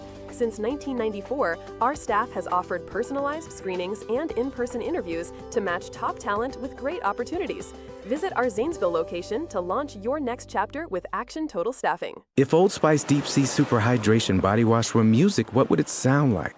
Start with the deep sounds of Old Spice's ocean waves and kelp. Layer on the smooth, renewing moisture. You wouldn't hear any parabens or phthalates because Old Spice Deep Sea hasn't got any. But you would hear that vitamin B3 for healthier looking skin. So while your regular body wash sounds like this, Old Spice sounds like this. Sounds like it smells amazing. Did you know you can get your prescriptions for less at your local pharmacy? You can with GoodRx. It's the free app that can save you money on your medications. Just search for your prescription, choose the pharmacy and the price that works best for you, and then show your GoodRx coupon to your pharmacist at the drop-off counter. GoodRx works at over 70,000 pharmacies, including Walmart, Rite Aid, and Walgreens, and it works whether you have insurance or not. It's easy to save. Next time you drop off your prescription, check GoodRx. To start saving today, go to GoodRx.com. GoodRx is not insurance. At Village Hardware and Rental in Barnesville, we've got everything you need for homeowner, contractor, and commercial jobs. From trusted Milwaukee tools and everyday hardware to pro-grade Valspar paint, trusted color you can count on. Plus, we offer paint mixing, key cutting, special orders, and commercial services too. And now, introducing our officially open firearms and ammo department. Fully stocked, trusted, and convenient. Whether you're working, improving, or protecting, Village Hardware and Rental is your one-stop shop. Drop by at 265 South Chestnut Street, Barnesville. Village Hardware and Rental. We make it easy to build the world around you. High school football from AVC Sports and WILE Cambridge, 107.9 Cambridge, 98.5 Zanesville, NASH ICON. Halftime here at Eugene Capers Field on the campus of Meadowbrook High School. Tri-Valley with a 21-7 lead. Meadowbrook scoring as the clock expired to end that first half, and they got back in the football game, got some momentum, and Brandon, they get the ball when they come back out of the locker room here. So 21-7 with a little momentum. So now we got a football game again. Yeah, we do. I mean, they needed the score before the half, and they found a way to do it. So we'll see what they draw up here coming out of the second half. On the other side, I'm sure we were talking, I think Coach West and the Tri-Valley defensive coordinator, they're not very happy in the locker room over there right now. No, I'm not real sure of the breakdown that happened there, but clearly, There was something. There was something, and they'll talk about it. So we'll see what kind of fire they come out with the second half, because I'm sure they're going to hear about it. Well, we have a special guest here at halftime. We are joined by I was going to say Meadowbrook. It's Rolling Hills. I got to remember that. It's Rolling Hills. Me still being relatively new to the area. I've lived here for 6 years, and it's like that always throws me. Wait, Meadowbrook is in Rolling Hills. That's the school district. So Devin Detra, he is the superintendent here. Devin, just looking out from our vantage point, we can see the buildings. So give us a little construction update, because that's something that I'm always wondering about too, because we come out here and there's different stages of construction. So what's going on right now? Yeah, we've been a community under construction here for about 5 years, but we're actually wrapping up the 612 right now, the remodel of the original high school that'll be the 612 once they're done. That's expected to be done about April, so hopefully we'll be able to move everybody before summer and be ready to start fresh in the new buildings next year. And then if you look over at our baseball field, we actually tore that up this year as well. Oh yeah, I've seen that. We had some drainage issues. It hadn't been leveled in quite a while, so we got a group out of Columbus Field Source, used to work with the Columbus Clippers, and they're going completely over it right now. So we just thought we'd throw a little more construction on. Well, yeah, while you've got it going on, you might as well just get that done too. So, and again, something that, if you haven't been here for a while, and we can't see it, we can't show the camera on it, but the building behind us right now, that's just a really nice asset to the schools. Absolutely. We call that the SHAC, Student Health and Activity Center. When we got the money to build the new school buildings, the state kind of limits how much gym space Exactly, yeah. I've been down that road myself in my old school district, yes. Yeah, it's a frustrating process, but it really hit at the right times. We were able to take some federal funds, and we added 2 gyms in there. We added a weight room that we were going to lose and a wrestling room we were going to lose. Right. So and it's really just benefited all the kids. It's become a place that you can have practice and the community's in off and on. It's Right. really been nice. Well, that's one of the things that you notice, like immediately, because I was teaching at Hillsboro for 30 years, and my daughter ran in the regional track meet up here, and I was just thinking tonight when I was pulling in how different the campus looks from the very first time that I saw this, probably in the spring of 2005 or 2004, how different it does look up here now. It does. It's a completely different Yes. look, but for the better, and it's going to continue to change here for probably the next 18 months, but it's going to be fantastic for the kids and the district once it's all completed. I know, and when you get in a position that you're in, you're always, it's very visible. You always get the brunt of people's frustrations, is one way I'll put it. And they always tell you if you can survive building a house with your spouse, your marriage is going to be solid. So if you can survive the construction process of the buildings, you're going to be solid. Well, I appreciate the positivity. I got a while until retirement, so that's good. Well, as a retired teacher, I'm certainly glad that you're paying into that system right now. I certainly appreciate that. Devin is a good guy. He's used to work for us at AVC. Right when I started calling games, you were still doing some games here too. You were doing games here at Meadowbrook. We've got a teacher on the Meadowbrook staff now, Mike Snively. He's my partner in crime a lot. We do a lot of games together. As a matter of fact, next week we'll be going down to Philo. We've got the New Lexington Philo game next Friday night, so we'll be headed down there. But just the community here, very supportive. Ever since I've been here, and I will say, when I moved here in 2019, boy, Meadowbrook basketball, football, they were really, really good. I mean, really good teams. And it's just true in any high school. It's very cyclical. You're going to have those up years, and you got to go through those down years too. But still, the support's here, and that's what you look for. Your community gets behind what's going on, and of course, too, in the building process, that disrupts families and how you drop off and pick up and all those things. So they've got to be supportive too, or you're just not going to be successful. Absolutely, and they have been. The teachers have been extremely supportive with all the disruptions, and I think everybody can see the light at the end of the tunnel. And it's for the better cause. I know I'm looking forward to it, but I know that's when we built a new. We had buildings built in Hillsboro. It was one of those. You just thought, man, for a while it got to you because the constant disruption about things. But once you saw the buildings, and then it's like, okay, I see this. We're going to get there, and that helps your morale too. That helps everybody in the district. Yeah, opening the K5 in January definitely did that, Yeah. and it turned out really well. And I think it kind of re-energized everybody for this last haul. That's one of those where you get that first one open. Now everybody's all right, we got it. We can get it done. We've got some more. We can get those done too. Seeing some progress, absolutely. Yep. But yeah, it is a very supportive community. And like you said, we've been through some down years. They're still here, but I think we're coming right back right now. You just gotta keep on keeping on, as they say, and just keep working as hard as you can as coaches, administrators, everybody, because a lot of times we focus on. Everyone wants to identify with, our football team is this and our basketball team is this, but it's the educational thing that is the biggest. That's why we're here. Right. And that's why everybody gets into it to begin with.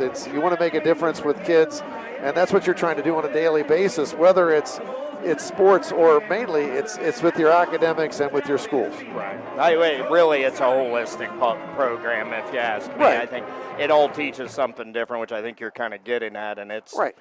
But yeah, at the end of the day, we're glad Meadowbrook students are graduating. They've got opportunities in front of them because the opportunities they've been presented here, and and they'll come out and be great community members themselves as a result. Well, Devin, we certainly appreciate you joining us here on Halftime, and we will take a quick break. When we come back, Brandon and I will talk about what transpired in that first half.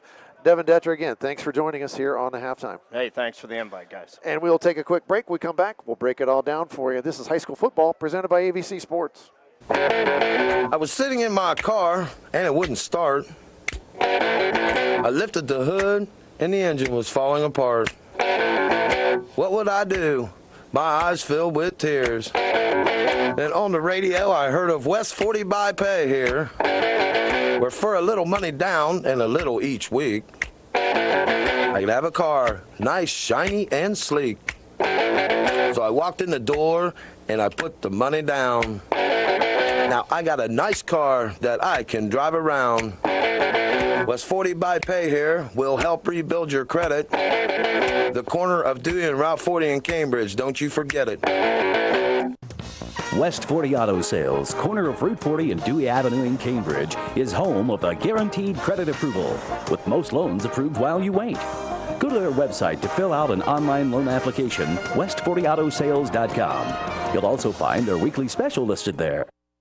Looking to buy land? Do you want 5 acres or more, say up to 50 acres? Bruner Land Company off I-77, Vocational Road, Byesville has land for sale. Buy acreage in Ohio, West Virginia, Kentucky, Tennessee, Pennsylvania, and Indiana. Bruner Land Company has 500 tracts of land to choose from and creative financing for buyers. When it's land you want to buy, it's Bruner Land Company you should call. Bruner Land Company, Byesville, off I-77. Give them a call at 685-3064 or go to brunerland.com. Get back to school ready with amazing savings at Dutro Ford Lincoln Nissan. Browse Dutro's great selection of new vehicles at its downtown Zanesville location or shop online 24/7 at dutrosauto.com. Back to school savings going on now at Dutro Ford Lincoln Nissan. At Doan Ford, your family means the world to us. Our parts and service department work to make sure your family arrives at their destination safely. Our collision department takes pride in getting your family back on the road. Whether you're taking a trip, going grocery shopping, or taking the kids to school, choose Doan Ford. We will be happy to help you. Stop in and see us today for all of your parts and service or collision needs.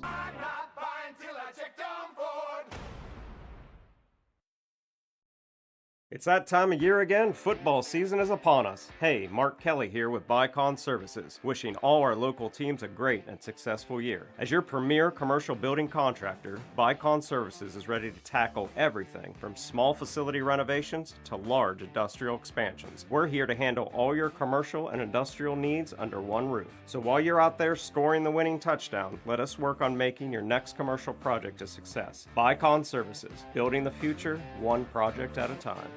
Meadowbrook Tire and Muffler in Byesville, Ohio delivers fast, reliable auto service tailored to you. From expert muffler repairs and exhaust work to front-end alignment, brakes, oil changes, struts, suspension, tire repair, and new and used tire sales. Your car is in great hands. Since 1987, our accredited shop has built a sterling A+ Better Business Bureau reputation and earned a 4.3 rating for quality, integrity, and friendly service. Stop by 350 Main Street or call 740-685-6405 today. Fall means cooler temperatures and the changing of the seasons. The Rogers Company is ready with all heating services. They install furnaces, geothermal, ductless systems for both residential and commercial. They provide repairs and maintenance to all makes and models. On the commercial side, they're the area's refrigeration company. Put the Rogers Company team to work for you. Call 740-685-8677. The Rogers Company says, go Colts. I'm Ted from TK Auto Service at 2303 Glen Highway. And I'm Julie. We've been in business for 26 years, proudly serving this community with reliable and trustworthy auto services. Our customers are like family, and we are committed to keeping your vehicle running smoothly. Whether it's a quick oil change or a major repair, we're here for you. We appreciate your trust and support. Be sure to like us on Facebook and follow us on Instagram to stay updated and connected. Thanks for choosing TK Auto Services. We're here because of you. Honestly, we've all been there. That place where it's past anxiety, past focus, where even reaching out to your closest friend feels too hard. I'm Crystal Reynolds with Cedar Ridge Behavioral Health Solutions. We understand how fast those feelings can take over, especially with the stress of work, family, and life. That's why we've opened a mental health urgent care clinic in Cambridge, Ohio, Monday through Friday, 8 a.m. to 5 p.m. No appointment needed. Just walk in. Come in today. Feel better today. Call us, Cedar Ridge Behavioral Health Solutions, Mental Health Urgent Care.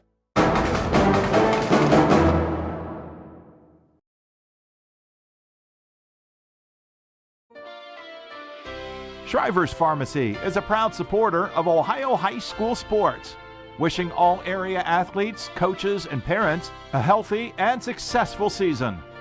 When you play, play with heart. Local and independent since 1979. Shriver's Pharmacy, because we care.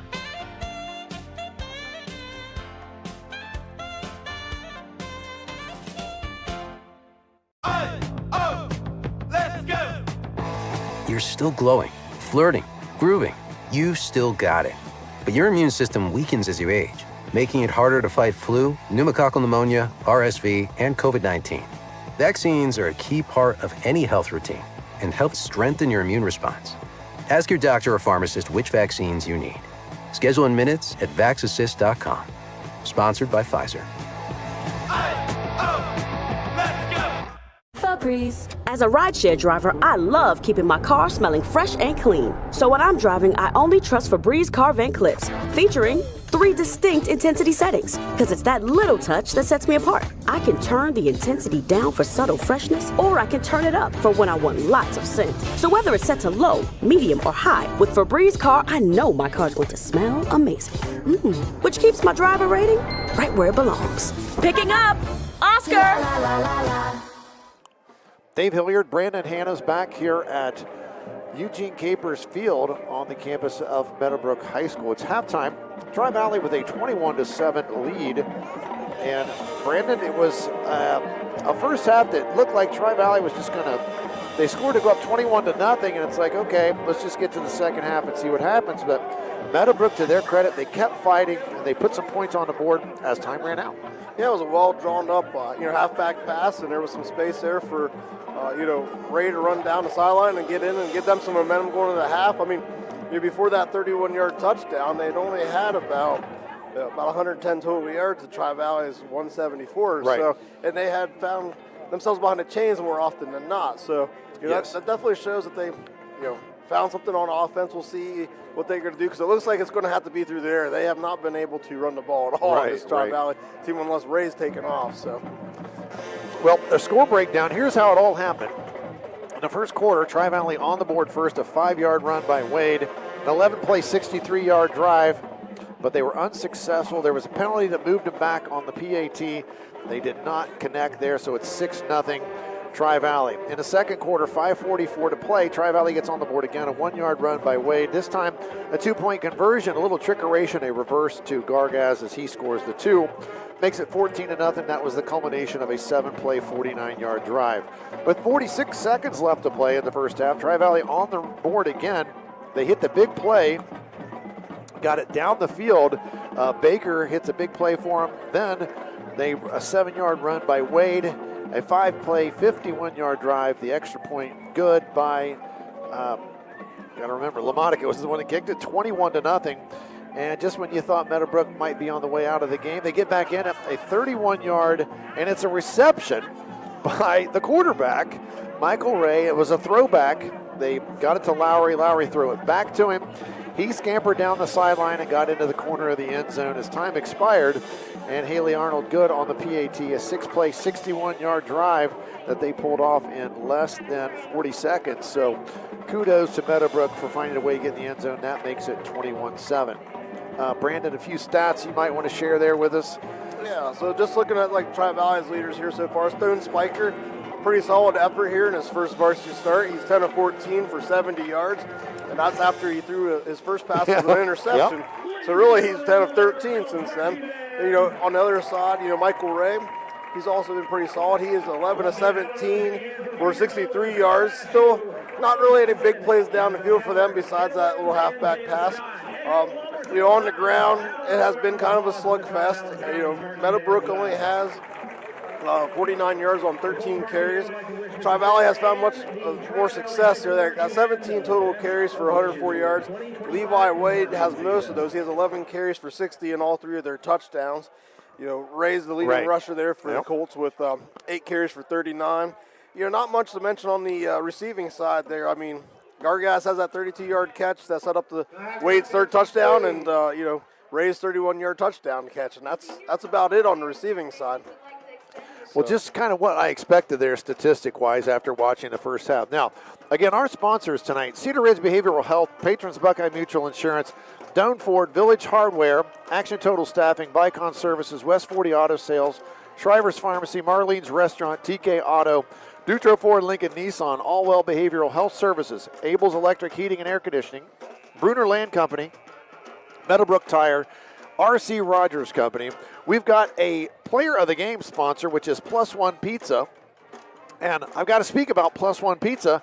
just had some plus one pizza up here in the press box, and that's a mighty fine pizza pie up here we had tonight. So whoever is going to be our player of the game for the Meadowbrook Colts, they're going to get a free medium one-topping pizza from Plus One Pizza. So I'll vouch for them. It's delicious pizza. So I like to try the food of the sponsors, which brings me to next Friday night when I'm in Duncan Falls. I will be at Lock 9 Pizza because that's one of my favorite spots on the Muskingum Valley Trail as we travel around and broadcast high school football games.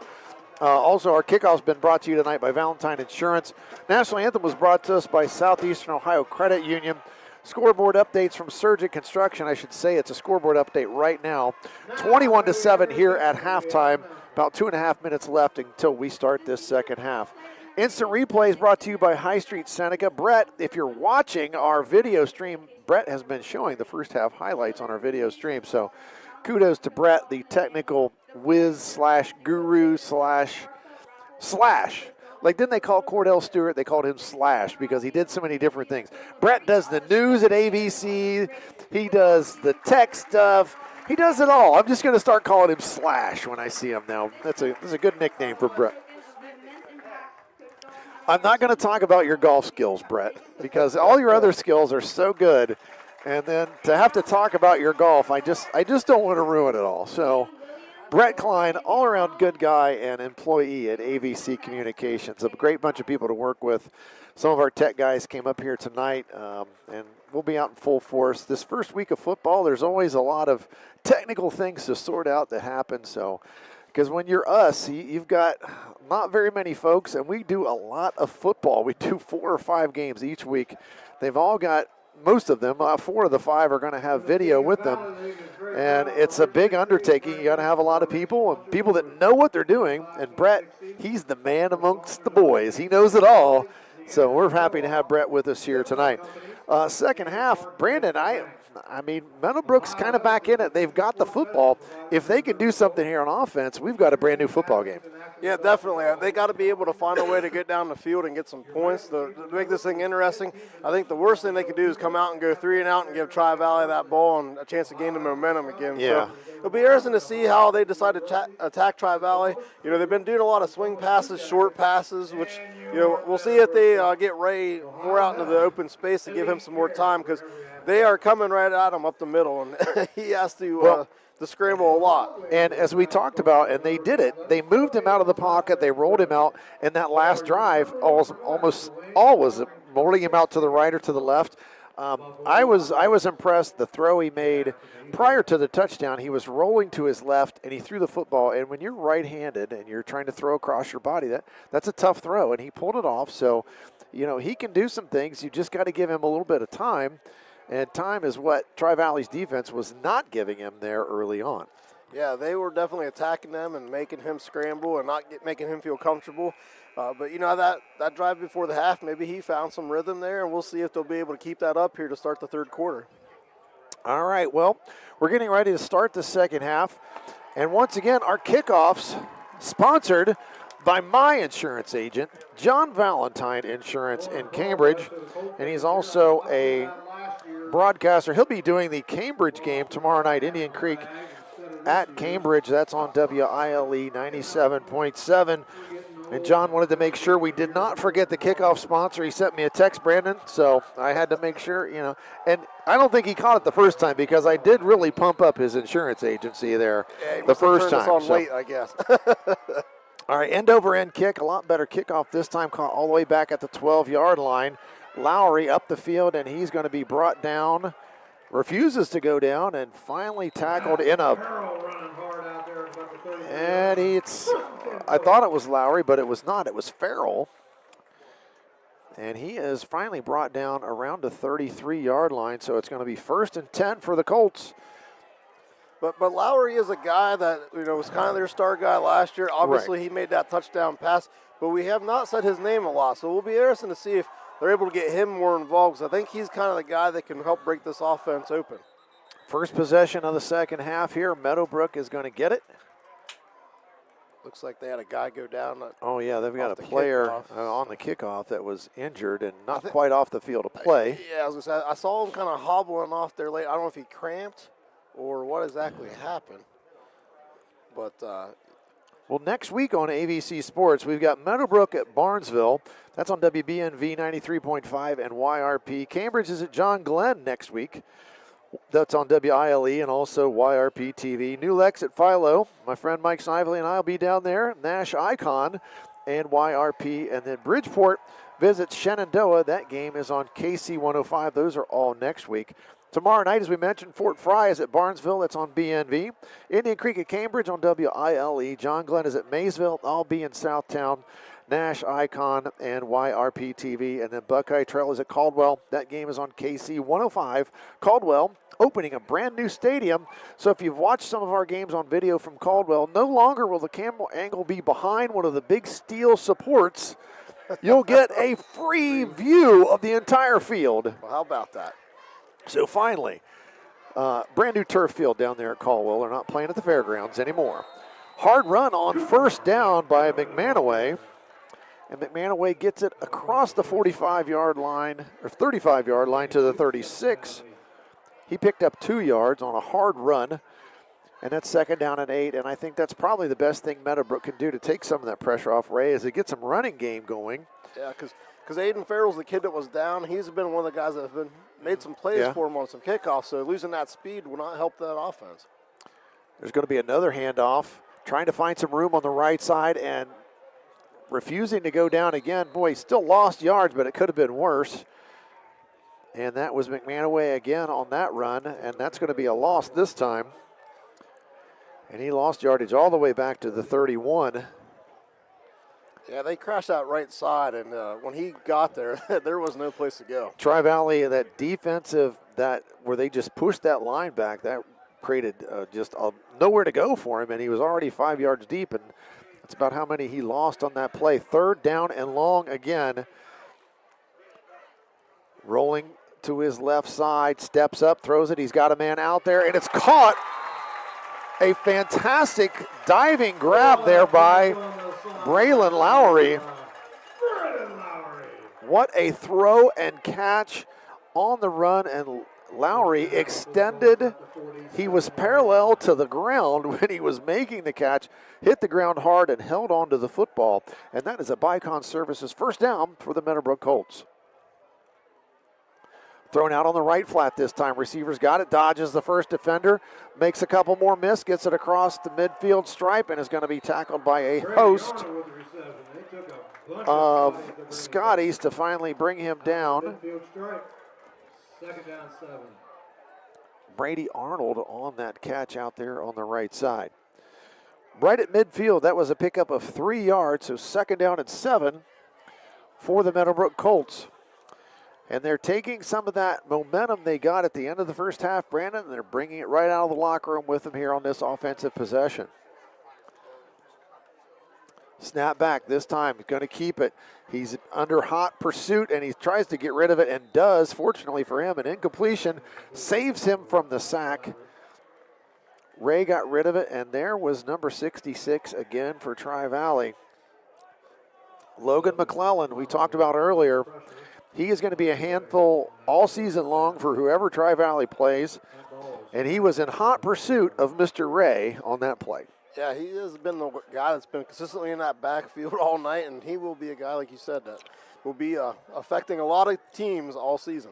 Third down, 7, and I would say they've got 2 downs to get it. A quarterback run to the left, and he tries to make a man miss and falls forward, and here comes a flag from deep. The back judge threw that flag 20 yards in the air. Nice arm on the back judge. I'm not sure what that call is going to be, but a flag also came from the right side too, so it looks like Tri-Valley's walking backwards, and they look like they're going to step something off against Tri-Valley, so this might just give Meadowbrook a first down via the penalty. Yeah, I wonder if it's some type of personal foul here, or. And it is a personal foul. And there's that blow to the head again.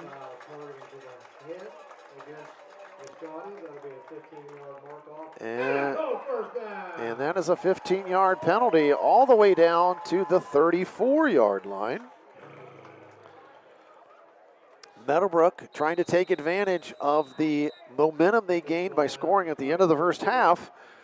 They've come out with a very good possession to start this third quarter. 9:20 left with the clock moving. Handoff right up the gut and positive yards again. That time, Braden Black on the carry. And he picks up about 3 yards down to the 32-yard line, so a gain of 2.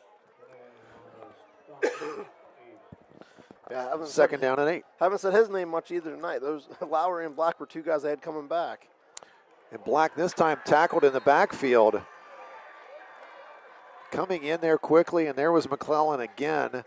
And that's going to be a loss of a yard. But again, I mean, they have gone for it on fourth down a few times. And assuming being this deep into Tri-Valley territory with the momentum on their side, they will try to. You got to do it. They got two tries to get 9 yards. 3rd and 9. Throw out into the flat. Receiver screen. And he's going to pick up yards to the 30-yard line where he's a hard tackle. That was Arnold. And that brings up 4th and 6. 4th and a long 6. And there's no telling what you will see from Coach Norman here. We had the throwback to the quarterback for the touchdown. I'm sure you got to be aware of some trickeration or Ray using his feet, and he rolls to his left. He's going to try to throw it, and he does, and it's caught. Inbounds, a good catch. That was a really good job by Ray, taking his time as he rolled to his left. He knew he was kind of running out of room, slowed down, squared his shoulders up, found a receiver, and it was Lappert that caught the ball. And it's marked at the 22-yard line, so another Bicon Services first down for Meadowbrook. They're on the roll, and this time Ray's going to take it to the right side, and he is brought down for a loss. Tri-Valley with a good job stringing that play out. Yeah, not much running space there for him that time, but a heck of a throw there on 3rd down. I mean, he's made 2 good throws on 3rd downs to convert them, and you're giving Meadowbrook a chance here to get, add to their 7 points they got on the scoreboard. 2nd and 11.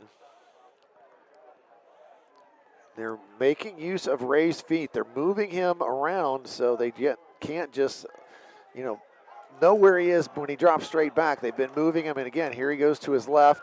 Now he's going to go back to his right, and he's got to get rid of it, and he does, and it's going to be incomplete, high and out of bounds.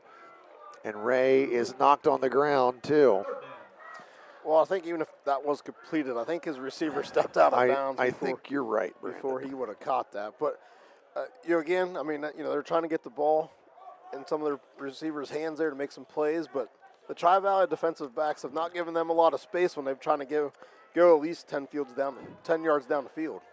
Well, this is the 13th play of the drive. It's on the 23-yard line. It's 3rd down and 11. As we've mentioned, they've got a couple downs to try to get it, and Tri-Valley sells out. They bring the house, and they make Ray get rid of it, and boy, if he could have got it to Cedar had some space, but he threw it behind Cedar because, well, he was being pressured. Yeah, and I think they also had Will Smalley, who went out there on a wheel route, and I think if he would have saw him early, he might have been able to get him for a first down too. So he had some options there. He did have options. 4th and 11. Meadowbrook trying to drive and cut this deficit down to a single touchdown, but they're going to have to convert big here. It's 4th and 11. 3 receivers to the left side of the formation. Ray's going to roll that way. He gets out of and he's going to try to run for it, and he's going to probably pick it up, and he does. And he put his shoulder down and got the first down yardage. And that's been probably their best offense, has been Ray using his feet to create, and he does again there, and he picks up a first down, and it's 1st and goal at the 10. Well, the line did a nice job of being able to get the end there and give him some space to get around the corner, and then he uses his feet to find his way and even put his shoulder down to make sure he got that first down. 1st and goal now from the 10. They've got to get it in the end zone here. Ray snaps, holds, and he's going to keep it. He's moving to his right. He throws it, and it's caught, and it's a touchdown. How that ball got past the defender, I'll never know. but Brady Arnold makes the catch and drags a Tri-Valley defender into the end zone for the touchdown. Yeah, I don't know how that ball got around the defender. There wasn't a lot of space. I thought it was off his back. I did too. It got underneath his arm or something. Arnold made a heck of a catch, and he took it into the end zone. So we definitely have a ball game now because that was over a 5-minute drive. So Meadowbrook, had to make that paid off, and they did. Well, they used almost half of this third quarter to get it in the end zone, and now Haley Arnold's going to try to tack on the extra point, and she does. It's good. Tri-Valley 21, Meadowbrook 14, 6:46 to go in the third quarter. We'll be back with more third quarter action in just a moment. This is high school football presented by AVC Sports. Hey sports fans, looking for great food, fun, and unbeatable specials? Come on down to Marlene's Bar and Grill, open 7 days a week. Tuesdays are all about free pool and our hot hamburger special. Wednesdays, it's Wings night. Come hungry. All weekend long, they're packed with ball games and all the excitement. Plus, check out our new lunch specials every Sunday. Good luck to all the high school sports teams. Call 740-685-2374 for carryout. That's Marlene's Bar and Grill, where food, fun, and friends come together. School's back. For some, things may feel overwhelming. Allwell is here to help you find a healthy balance. Our behavioral health services can keep your mind on track, while our primary care services can keep your body healthy. Our mission is to help people feel better, think more clearly, make good decisions, and have healthy relationships. We have offices in Zanesville, Coshocton, New Lexington, McConnellsville, Caldwell, and now on Wheeling Avenue in Cambridge. Visit us at allwell.org. Be well, stay well, all well. Dave Hilliard, Brandon Hannahs back here at Eugene Capers Field. Meadowbrook takes they take better than 5 minutes to score here to start the third quarter.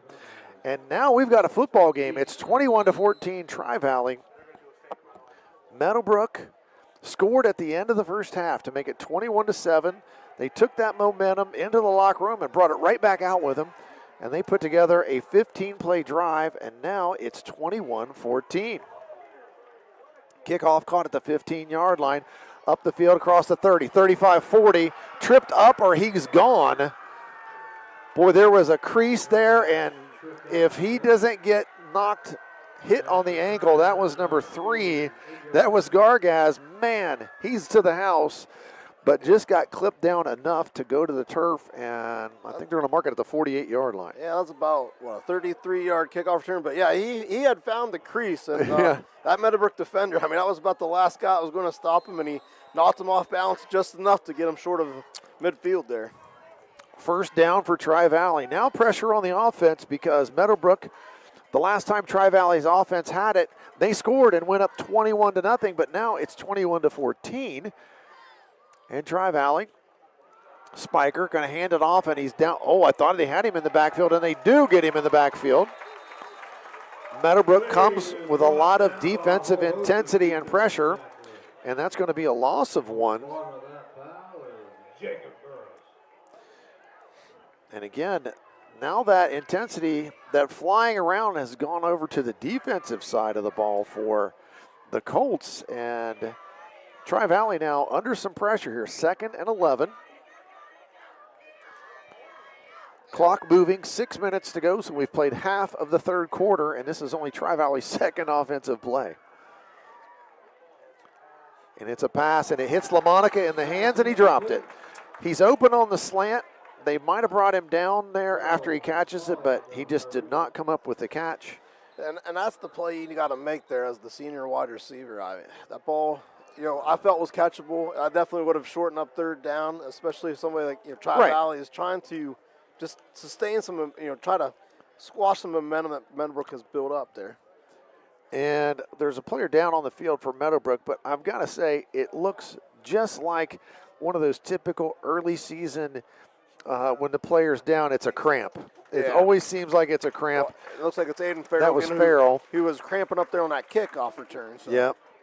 You see that a lot. It's, it's still, as great as the temperature is tonight, we're talking, this feels like a fall game for us, and we're still, a week away from the end of August. School's back in session, though. My grandkids went to school this week. Yep, so my boys start on Wednesday. So yeah. I was going to say it's back in there. But, yeah, usually week 1, week 2, you're going to see a lot of cramping as these guys just adjust to playing full 4 quarters. And no matter how cool it's out, there's still enough humidity in the air that's exactly, makes it a little tough. So, well, a big third down for Tri-Valley. For their offense, a big third down for the Meadowbrook defense. A little screen set up. Wade's got it across the 50, and they're going to bring him down in Meadowbrook territory, but short of the first down. He advances the ball to the Meadowbrook 46. Now we'll see if Cam West is willing to roll the dice, because Coach Norman has been willing to roll the dice. He's gone for it on 4th down. And guess what? Tri-Valley's offense, they're going to stay out on the field. And this is one when you're the defensive coordinator, you're yelling at the defensive line to watch the ball. Yep, do not jump, do not give them a free first down. I mean, exactly. The momentum's on your side. The pressure's all on Tri-Valley, so. Big play in the ball game for both squads. Tri-Valley facing a 4th down and 5. Spiker flips it to Wade. Wade going to try to get it with his feet. He's going to lower his head, and it depends on the mark, and it looks like he got it from, I'm trying to decide where the one official wants to mark it, and it's going to be short of the first down, I think. Yep. I was going to say the 38, the marker 38 is where the marker is, and it's not marked there. Or no, it'd be 42 and the 43, So Tri-Valley turns it over on downs. Wade really did not have that much room, but lowered his head and tried to bully his way for the first down, but didn't quite get there. About a half a yard short, I'd say. I mean, Right. That was a great effort. But, again, that drop by LaMonica ends up looming large there where it would have been a reasonable 3rd down. Exactly, and 2 chances to get a 3rd and mid. Now it's, Meadowbrook gets the ball back. So we'll see if the Tri-Valley defense can respond after a couple of touchdown drives here up by the Colts. Meadowbrook to the line quickly. They'd like to get going on offense. 5:05 to play. First down play, and it's going to be a run. It's a fumble, but it comes right back to the ball carrier. That was Smalley. That was not a flag on the play. The announcer here thinks it's, but when they fumble the ball, they throw those beanie bags in there, and it looks like it's a penalty flag, but it's not. And that ends up being a 1-yard gain as that fumble came right back to the ball carrier. 2nd and 9 for the Colts. Ray directing traffic in the backfield. He moves Lappert over to the right side. Ray looks that way, and he throws it to the right side. It's a receiver screen, turning it upfield and to midfield. And that was, again, Aiden Farrell. Well, they said that was Burris. Okay, I couldn't see the number. I'm going to get out my binoculars, Brandon, because it's getting dark and I'm old and I can't see very well at night. We do have a set of lights, like right in our line of we vision. are looking into some lights. I'm going to say that. I'm going to give myself the benefit of a doubt. 3rd down and 3 now for the Colts. They would like to keep this football, the chains moving, and maybe get in the end zone and tie this football game up here before the end of the 3rd quarter. Handoff straight ahead. First down yardage plus. Down to the Tri-Valley 45. And that was Will Smalley on the carry. And that's going to be at the Tri-Valley 45, and that is a Bycon Services first down. And I think Smalley's also cramping up there. Smalley's either cramping up or got maybe a little ankle injury, but we'll say more than likely it's been cramps here for these kids here this evening. First down now for the Colts. 45-yard line of Tri-Valley, as they'd like to score here for the 3rd time in a row, unanswered points to tie this football game up. Ray rolls to his left, throws it across his body. He's got a man, and a nice defensive play. Luka Gargas comes from behind with the reach around with the left hand and knocks the ball out. An outstanding defensive play in the secondary from Tri-Valley. They needed that. They needed to get a stop on first down and, make Meadowbrook have a 2nd and long. But, yeah, Gargas, I mean, he's kind of a guy he'll be a guy right behind LaMonica that they're going to expect plays from, and he delivered there. Well, a really good defensive play there. I mean, he timed it perfectly, did not interfere with the receiver, just made a great defensive play. 2nd down and 10 for the Colts. Ray again directing a little traffic. Now the snap. Looks to his left, fires it, got a man. It's Lowry. Lowry gets loose at the 35, across the 30 to the 25. And that is going to be another first down for the Colts. A Bycon Services first down for the Meadowbrook Colts. They are down at the 25-yard line of Tri-Valley. That's a 20-yard pickup on 2nd and 10. Quickly to the line of scrimmage. Ray, this time rolling to his right. Pressure immediately. Now he goes back to his left. He dumps it short. He's got a man. Across the 30, 20, 15, 10, 5. Touchdown! And that is Cooper McManaway. Ray made the play. He avoided the defense, found McManaway, and McManaway took it to the house. And we are an extra point away from having a tie football game here in the third quarter. That was he was able to elude the tacklers. They were in the backfield quickly. McManaway was there on the nice little, kind of almost like a screen pass, and he, took it all the way to the house. So, you got to be happy. Oh, and they just threw a flag, so somebody said something down there. That was a late flag. So I don't know if there's some frustration on that Tri-Valley side or if one of the Meadowbrook kids said something. We will see here in a second. But yeah, it's one of those that it came way after the play, and I don't know if it was I don't know if he got in the end zone and was hit late. I'm not sure on that one either. We'll see but it looks like they're moving the extra point back, aren't they? They're saying it's a delay of game. Huh. So but Haley Arnold looks like she has been pretty much automatic, so they're going to move it back. She's going to kick this from the 15-yard line. So now it looks like, she'll be setting it down about the 17. So you're looking at what are they doing here? All right. So a 25-yard extra point. I thought she was in the right spot the first time. So we will see if she can deliver here because this is a big point right now. Yeah, this is a big one in the game. It's 21-20, 3:02 to play in this third quarter. Tri-Valley's ran all of 4 plays on offense. And this is the third straight touchdown unanswered here. And there's another. And we've got everybody blowing whistles and not sure what's going on. Lowry was the holder. But he looks like he's going to come out of the game, and it's going to be Brady Arnold be the holder instead. Yeah, I don't know if there was some type of equipment malfunction. I know that what they called. That was very strange. So Arnold to hold. Arnold to attempt the kick. Arnold's going to kick the football here from the 15-yard line. High snap, put down kick though is right down the middle, and we've got a tie football game. 3:02 to play in this one. Tri-Valley 21, Meadowbrook 21. We'll be back with more third quarter action. This is high school football presented by AVC Sports. 129 years, Patrons Buckeye Mutual Insurance has proudly provided coverage for homes, farms, and families across Ohio. Our commitment to reliable, affordable insurance is something you can count on. Agents who write for us can be found at patronsbuckeye.com. Whether you're protecting your home, your land, or your legacy, we offer personalized service and true hometown care. Trust a neighbor. Trust experience. Trust Patrons Buckeye Mutual. Visit us at 16050 McConnellsville Road in Caldwell or find us on Facebook. Coverage that cares. Close to home. High school football from AVC Sports and WILE Cambridge, 107.9 Cambridge, 98.5 Zanesville, NASH ICON.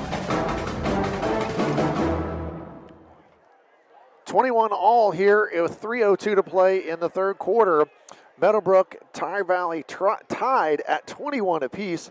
That last touchdown, a 25-yard pass from Ray to McManaway, and that is another Kemp Insurance Agency touchdown. 3 straight touchdowns by the Meadowbrook Colts to tie this one up after they trailed 21-0. All of a sudden, we got ourselves a football game. And if you're a Tri-Valley fan, are you thinking back to Dover of last year? It sure feels like it is a very similar situation, a big lead, and all of a sudden the defense has kind of lost its way. The offense is sputtering, and so this is a big drive here for the Scotties to see if they can kind of grab some momentum. Well, they've only run 4 plays in the quarter, where Meadowbrook has run 21 plays, and the kickoff goes out of bounds, and I don't think that's what you want to do because you're going to give Tri-Valley really good starting field position. It always feels like any level I watch, if they kick the ball out of bounds, it almost sets up a scoring drive for the other team. It doesn't matter if it's pro, college, or high school. And I think of all things they could do there, you just want to try to kick it down the middle and make them do something, and Yeah, I mean, and here we are now. It's you're all everybody's amped up. You're going to run down the field and cover the kick, and then it goes out of bounds, and it kind of deflates you. I think it does a little bit. I mean, I don't think that was something they want to do on purpose, even though Gargas had a big return last time. But we'll see if Tri-Valley can take advantage of this good field position at their own 35. All right, Tri-Valley 1st and 10. This will only be their 5th play of this third quarter. Spiker in the shotgun. Handoff, straight ahead. Wade gets a couple of yards before he's pushed back. I mean, Wade had found some running room there in the first half, but so far in the second half, the few carries he's had, they have not let him get very far down the field. And he's limping off now. What it's looking like to me, Meadowbrook is dedicating a lot more people closer to the line of scrimmage, basically daring Tri-Valley to throw the football. Yeah, so we'll see if they can get the ball to LaMonica here. I mean, he has not had a lot of chances, and so I think that's the guy you got to get going. Spiker in the shotgun, and he's going to throw it deep down the sideline. He's got a man out there, and it's caught on the run, and he's going to get all the way for a touchdown.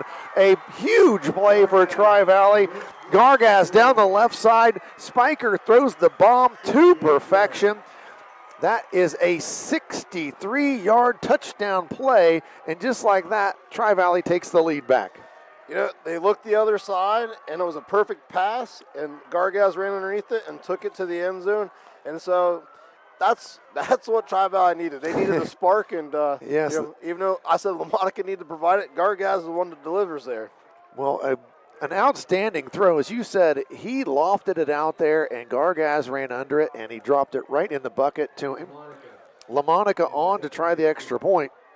And what a huge play in the game. Uncle Mo had definitely jumped on the backs of Meadowbrook, but Tri-Valley strikes back. They lead 27-21, and there's going to be whistles and illegal procedure, motions, whatever you want to call it. On the Colts, he was they blew the whistle before the snap is what they're saying. They're talking to Coach West because I think they can move closer, and that's always a temptation to go for 2 when you get it down inside the 2. But I think with their spot there, you're just looking to get 7 points, kind of take the breath away a little bit here. The last thing you want to do is try to go for 2 and get stuffed. Yes. And then keep the momentum on their side even after that big touchdown pass.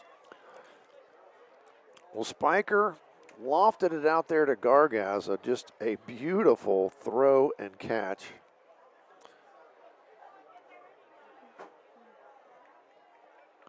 And they're going to go ahead and kick this extra point.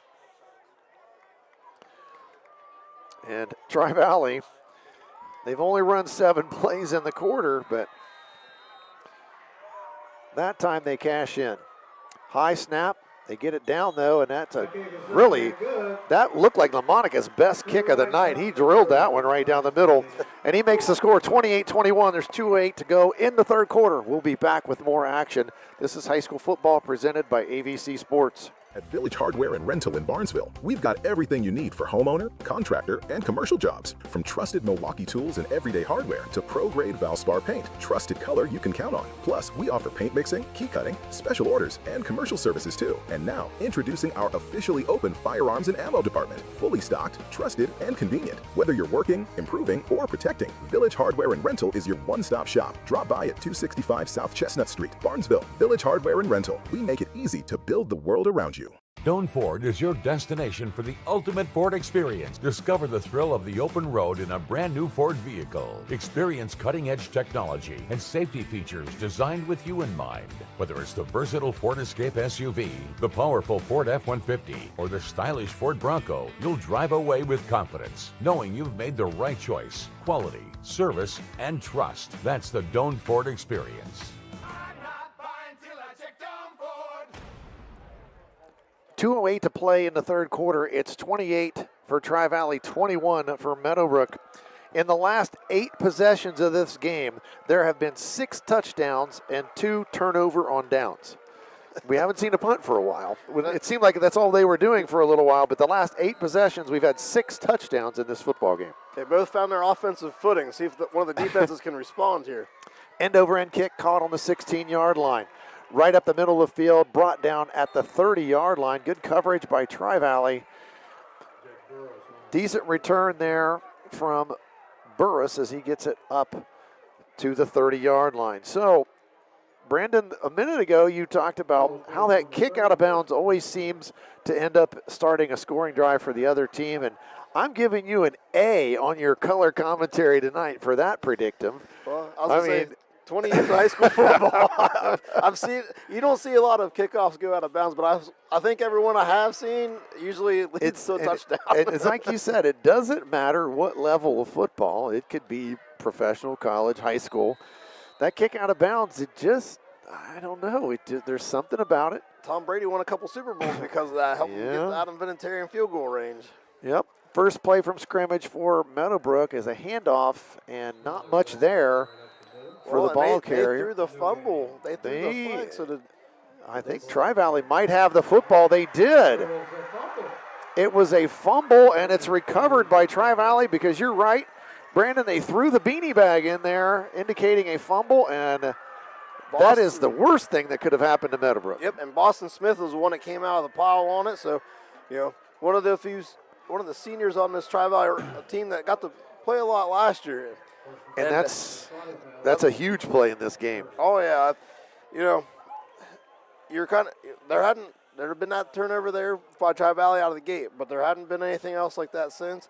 You know, Meadowbrook had that's put the ball second on the ground. turnover. Yeah. Yep, on the ground a couple other times and recovered, but that one went to the Tri-Valley side there, and it gives them the ball at the 31-yard line. First turnover of the game for Meadowbrook. Tri-Valley turned it over on their first possession, an interception on Spiker's first throw of the game. But since then, he's been really good throwing the football. And he's going to hand it off this time. Wade slips. He went out of the game. He limped off the field after their last possession. That time he just fell in the backfield, loses 1 yard. So second down and 11 for the Scotties. Deep in Meadowbrook territory due to that fumble. They're on the Meadowbrook 32-yard line. The clock moves now. 1:30 to play in this third quarter. Tri-Valley 28, Meadowbrook 21. As all the Tri-Valley players look over to the sideline, they're getting some direction. Spiker running the show for the Scotties. He's in that shotgun, snap back. He's going to look to his left, and he's got a man. He threw it behind him. He was looking at Gargas. A little bit not on the same page. Gargas running a different route, I think, there than Spiker was thinking. I think he wanted him to cut it off shorter than he did, and that ball was at least a couple yards behind him. So a tough miss there, but I would assume in this spot here, you're just trying to at least get it close enough to go for it on fourth down. Exactly. 2-down territory here because, again, over the years, one thing I learned very quickly in covering Tri-Valley football, Cam West likes to roll the dice, and he will do it. So he's got 2 downs here to get 11, and he's going to hand it off to Wade. Wade gets the left corner. He turns it upfield. He makes a man miss and is brought down just short of the first down. He picked up about 9 yards. It's going to be short a couple of yards, and as you said, Brandon, that's going to make it a fourth and very manageable for Tri-Valley. And obviously when you get a turnover that deep in the territory, you want to come away with points. So this is a big play for both sides. Big play for both sides here. Spiker in the shotgun. Now everybody's going to look over to the side. Wade in the backfield with him. 3 receivers to the right. LaMonica, the big athletic rangy receiver, he's by himself on the left side. We'll see where they go with it. And it was a fake.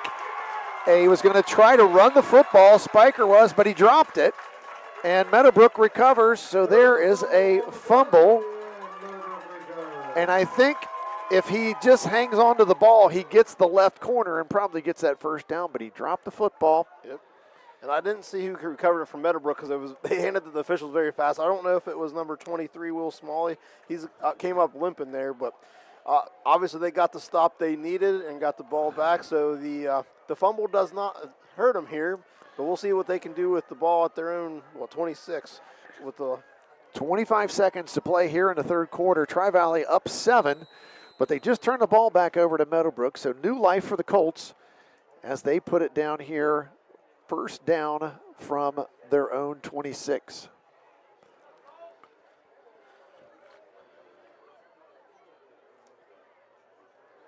Yeah. Meadowbrook, they have completely changed the way this game was going, Brandon. I mean, it was 21-0.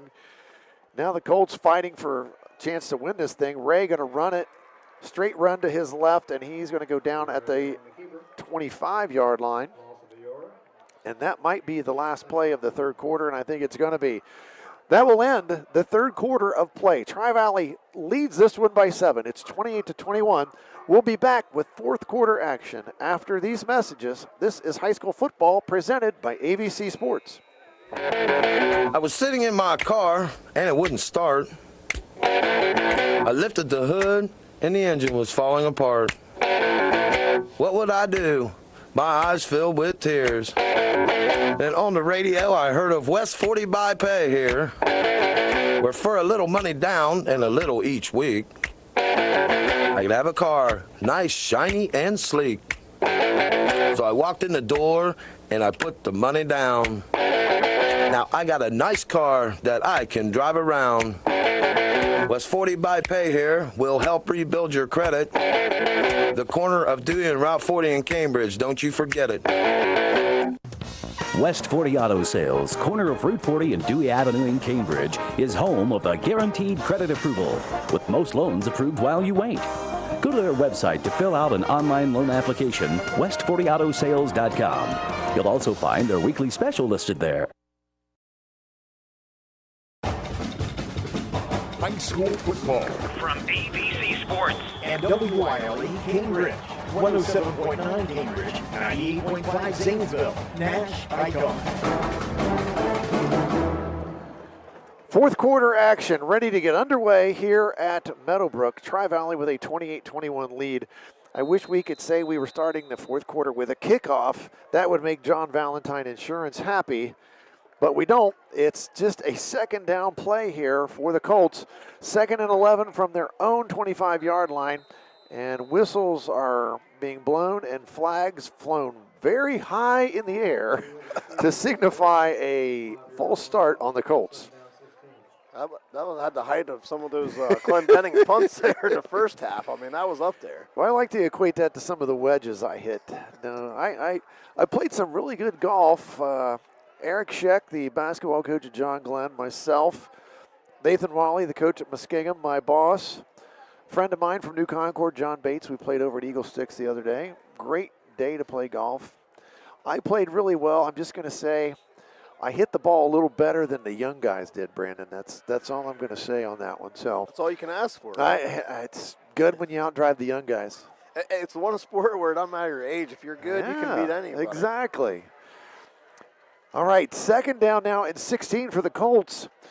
Big possession to start this fourth quarter. They would at least like to change field position here. Low snap, but Ray handles it. Now he's going to take off. Gets to the left side, and he's brought down, dropped the football, and it's going to be recovered by Tri-Valley. Big mistake as Ray fumbled the ball on his way to the ground, and Tri-Valley has fallen on it, and that's the second straight turnover from Meadowbrook. We've had 3 straight turnovers on possessions here in this game, but this is a huge one now as Tri-Valley is going to take possession on the Meadowbrook 15-yard line. Yeah, and it looked like it was, Pavlenko that came up with that ball for Tri-Valley, number 8. So, but that's a play the defense needed to get themselves the ball in the red zone. So we'll see if they can kind of finish this off and give them some breathing room. Now, Tri-Valley, I know they were not happy campers on the defensive side of the ball at the end of that first half, and definitely the second half, things weren't going their way, but they found a way to step up, and they've recovered a couple fumbles, created fumbles, and there's a handoff, and Wade is going to take it right up the gut and into the end zone. That's a touchdown for Tri-Valley on a 15-yard rush by Wade. He gets his 4th touchdown of the game, and that is a Kemp Insurance Agency touchdown for the Tri-Valley Scotties. Well, we talked about Ray kind of not tucking that ball in, and I think that may have led to that fumble. I'm sure the Tri-Valley defense was something they probably did talk about at the half. When this guy runs, look for that ball to be loose. They were able to knock that one free, and Wade made that one pay off quickly. Well, that is Wade's 4th rushing touchdown of the game, and he went almost untouched on that one. He got through a little bit of disturbance when he first got it, but after that, it was a downhill run to the end zone, and he puts his team up by 13. LaMonica, his kick up and is no good, so that's going to stay a 13-point lead for Tri-Valley. It's 34-21, 11:47 to play. We'll be back with more fourth quarter action in just a moment. It's high school football, week 1, presented by AVC Sports. Need help finding a job or recruiting reliable workers? Action Total Staffing is your trusted local staffing partner. We work hard to connect skilled candidates with employers across southeastern Ohio. Action Total Staffing provides industrial, administrative, temp to hire, direct hire, and seasonal staffing solutions. Since 1994, our staff has offered personalized screenings and in-person interviews to match top talent with great opportunities. Visit our Zanesville location to launch your next chapter with Action Total Staffing. Fourth quarter action at Meadowbrook High School. Eugene Capers Field. Tri-Valley has just scored but missed the PAT. They have taken a 34-21 lead. They're going to kick the football off to Meadowbrook in yet another Valentine Insurance kickoff here in this fourth quarter. I hope Mr. Valentine enjoyed my call of his kickoff by Tri-Valley. And Tri-Valley, they've mixed kickers up a little bit here. This is Seward to kick off. He kicked some short, but he's had a decent foot. He's put into it a couple times here too, so we'll see what he does this time. Another good kick, end over end, all the way down inside the 15 at the 13. Right up the middle of the field and tackled hard at the 26-yard line. And that was Brendan Stewart on the return. Meadowbrook, boy, you talk about momentum changes in the game, Brandon. I mean, they scored, they got momentum right at the end of the half. They came out, they carried that into the second half. All of a sudden, we got a 21-all game. Tri-Valley hits the huge play for the touchdown. Then, Meadowbrook gets the ball back, and they fumble it, and you could just see how everyone's shoulders just kind of dropped, and then one play later, it's another touchdown. But here they are throwing the football, and Cedar dropped it. Boy, Ray, nice throw on a slant to Cedar. Cedar just cannot make the catch. And those are the kind of things that start to happen after you lose that momentum. The balls that you were catching in the third quarter, drops that one. There was space there. I don't know if he would have got the first down, but it would have been a second and short. Yep. It's just one of those that, they're kids, and you see it with older athletes too in college, professional.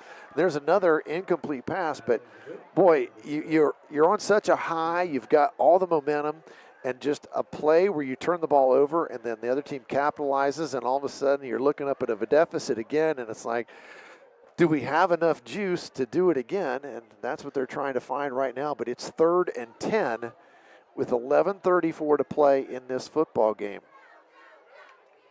Ray, straight back, looking downfield. He throws it into traffic, and there's going to be the penalty flag comes from 20 yards down the field, and it's going to be pass interference on Tri-Valley.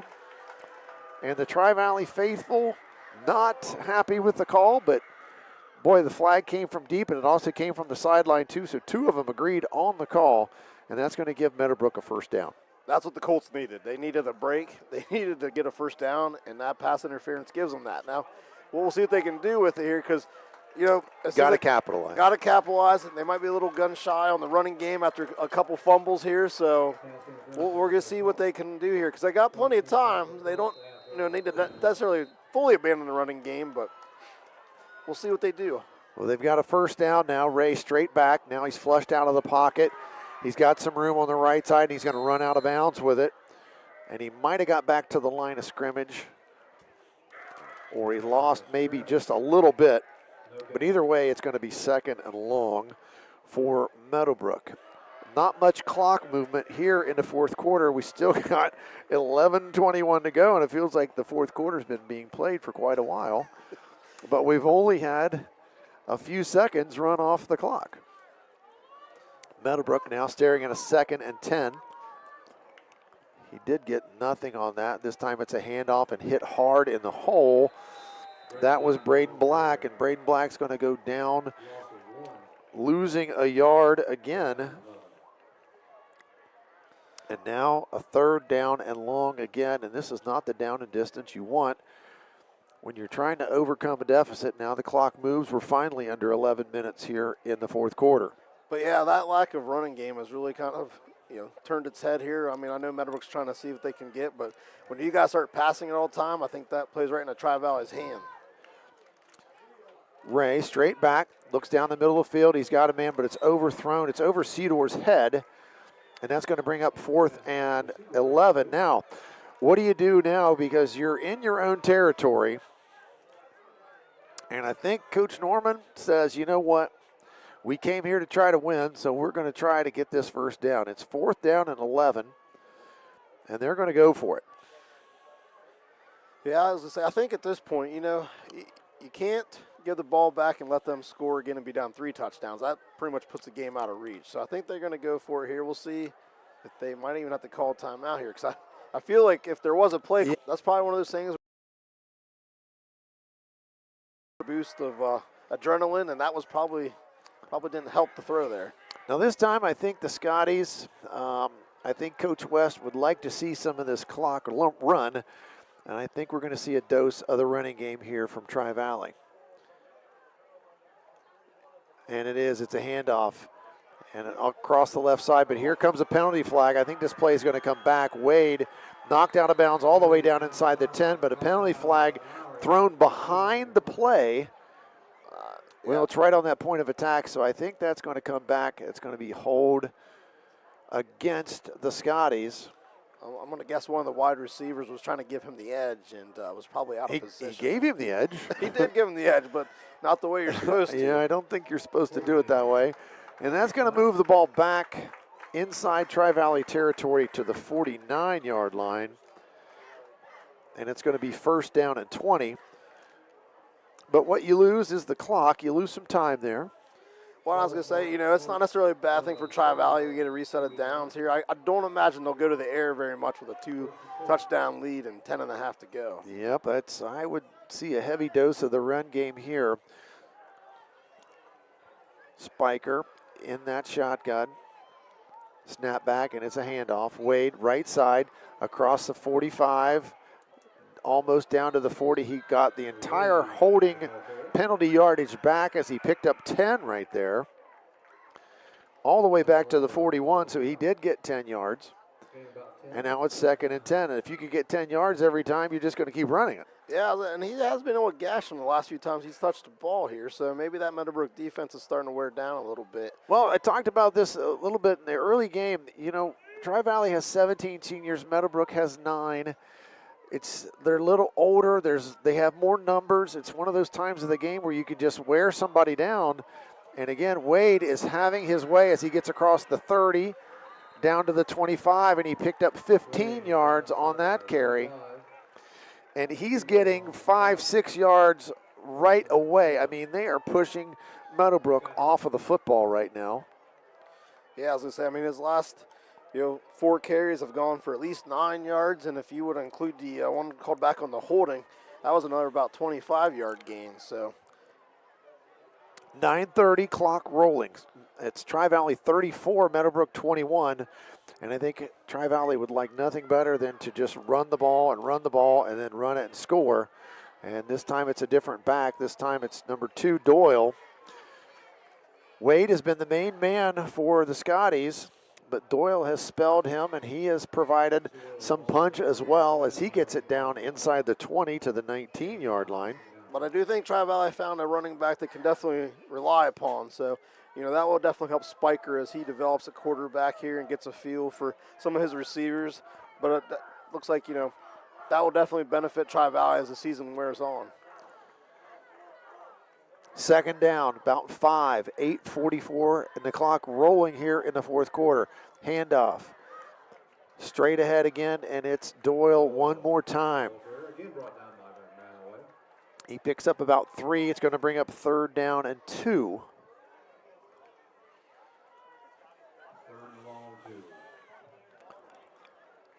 But yeah, I think if Tri-Valley can run another couple minutes off this clock, finish it off with a touchdown, I think that's where they want to go. But they got Wade back in there, so see if he breaks another one off. Well, 3rd down. You want to move the sticks right here. 8:05 and the clock moving. Snap back, Spiker drops it, but he falls on it. And it's going to be a loss back to the 19-yard line. So that didn't look real crisp. I'm not sure if the center snapped it a little bit early and he wasn't quite ready, or if it didn't get all the way back to him. Spiker didn't handle it very well there, it didn't look like. So either way, it doesn't necessarily hurt them. It keeps the clock rolling. And that clock does roll. 7:35 now to play. It's 4th down, but Tri-Valley no intention of kicking it. No running back in the backfield. It's a spread formation. And Cam West he's probably just letting some time run off the clock, and he's going to call timeout. And again, I'm really missing the play clocks. I'm going to have to ask somebody what happened to the play clocks at Meadowbrook. They were really big. You could see them very well. Oh, yeah. I mean, I know they were here. So unless we're on a different timeline that we're not aware of, but I don't know what happened to them. I knew they were here, and when you go to a field that doesn't have them, man, that throws you off. Whether I'm on the field keeping stats for a paper or up here in the booth. So you're waiting for the official to raise his hand. That's Well, tomorrow night on AVC, Fort Fry's at Barnesville. That's on BNV and YRP TV. Indian Creek's at Cambridge. That's on WILE. I will be in Southtown. John Glenn is at Maysville. That's on NASH ICON and YRP. Buckeye Trail is at Caldwell. As Caldwell opens up a brand new stadium. KC 105 and YRP. Also in the area, Zanesville is at Johnstown. Licking Valley at Sheridan. Monroe Central at Liberty Union. Lakewood at West End. That game's tonight. Philo at Heath tomorrow night. Garraway's at Riverview. Rosecrans at Beechwood, Shenandoah at Edison, Crooksville at New Cumberstown, Morgan at Marietta, Coshocton at Ridgewood, Fairfield Union at New Lex. Those all are week 1 games as Friday night football really kicks in. Well, tomorrow is Friday night. This is just a Thursday night special here. Yeah, I was going to say, the last update I see on West End, Lakewood was 35-0, and that game may be on the running clock. It may be over pretty soon. Yeah, it could be. 4th down, Spiker. He's going to throw it to the end zone. He's got, oh my goodness, a wide open receiver in Ryan LaMonica. Nobody around LaMonica, and that's the last person you do not want to defend. That's a blown coverage for Meadowbrook, and Tri-Valley now jumps up 40-21. Hey, it was a nice play call there. The defense thought he was going to go short, and LaMonica even got turned around, but that ball had enough air underneath for him to get there and catch it. So yes, he did. He threw it before LaMonica turned around, and LaMonica turned the wrong direction, but still had enough time to turn around and make a nice catch and get it in the end zone. LaMonica adds the extra point. It is now 41-21. Tri-Valley. We'll be back with the last 7.5 minutes of this game right after these messages. This is high school football presented by AVC Sports.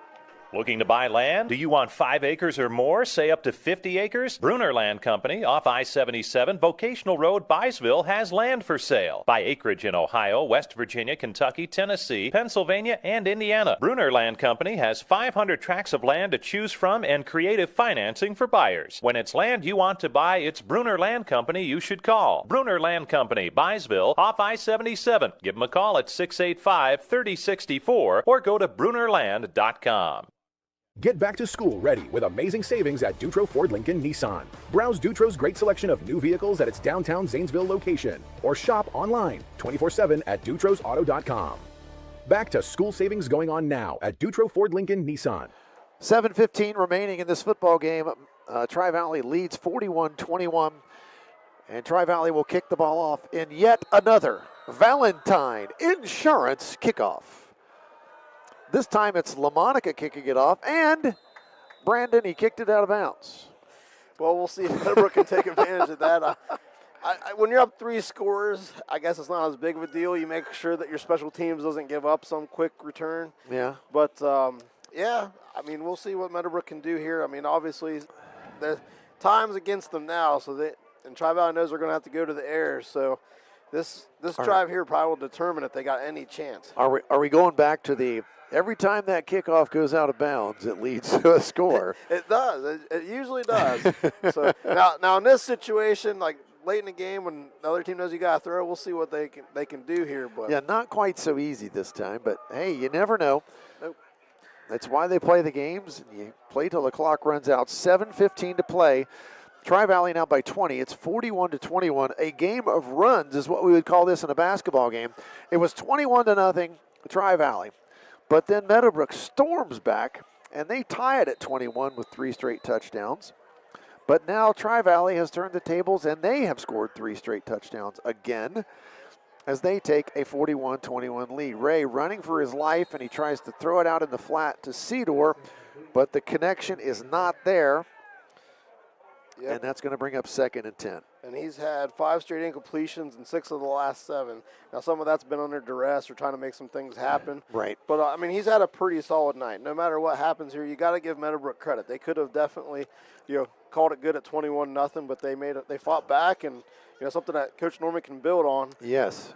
I mean, that's big, especially you're playing a pretty tough opening segment here. You've got Tri-Valley and Barnesville back-to-back. And Barnesville has just been running roughshod over everybody in the regular season. They just can't get past Wheelersburg in the playoffs. And there's a lot of teams that can't get past Wheelersburg in the playoffs over the years. No, and there's another incompletion. But, and Tri-Valley doesn't have it easy next week either. I mean, going to Granville, team that's definitely been pretty solid over the last decade. So, for Tri-Valley to walk out of here with a win, I mean, there's some good things they did. Obviously, they had that little bit of a lull to let Meadowbrook come back, and I'm sure that will be something Cam West will focus on next week. Yes. Well, we'll see what they come up with here. 3rd down and 10, 7:05 to play in this football game. And if you can't get a score here and you give it back to Tri-Valley, that's pretty much going to end this one.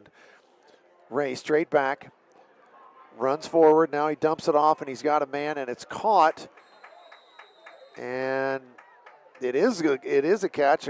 The officials looking at each other, and they're going to mark it out with enough yardage to get the first down.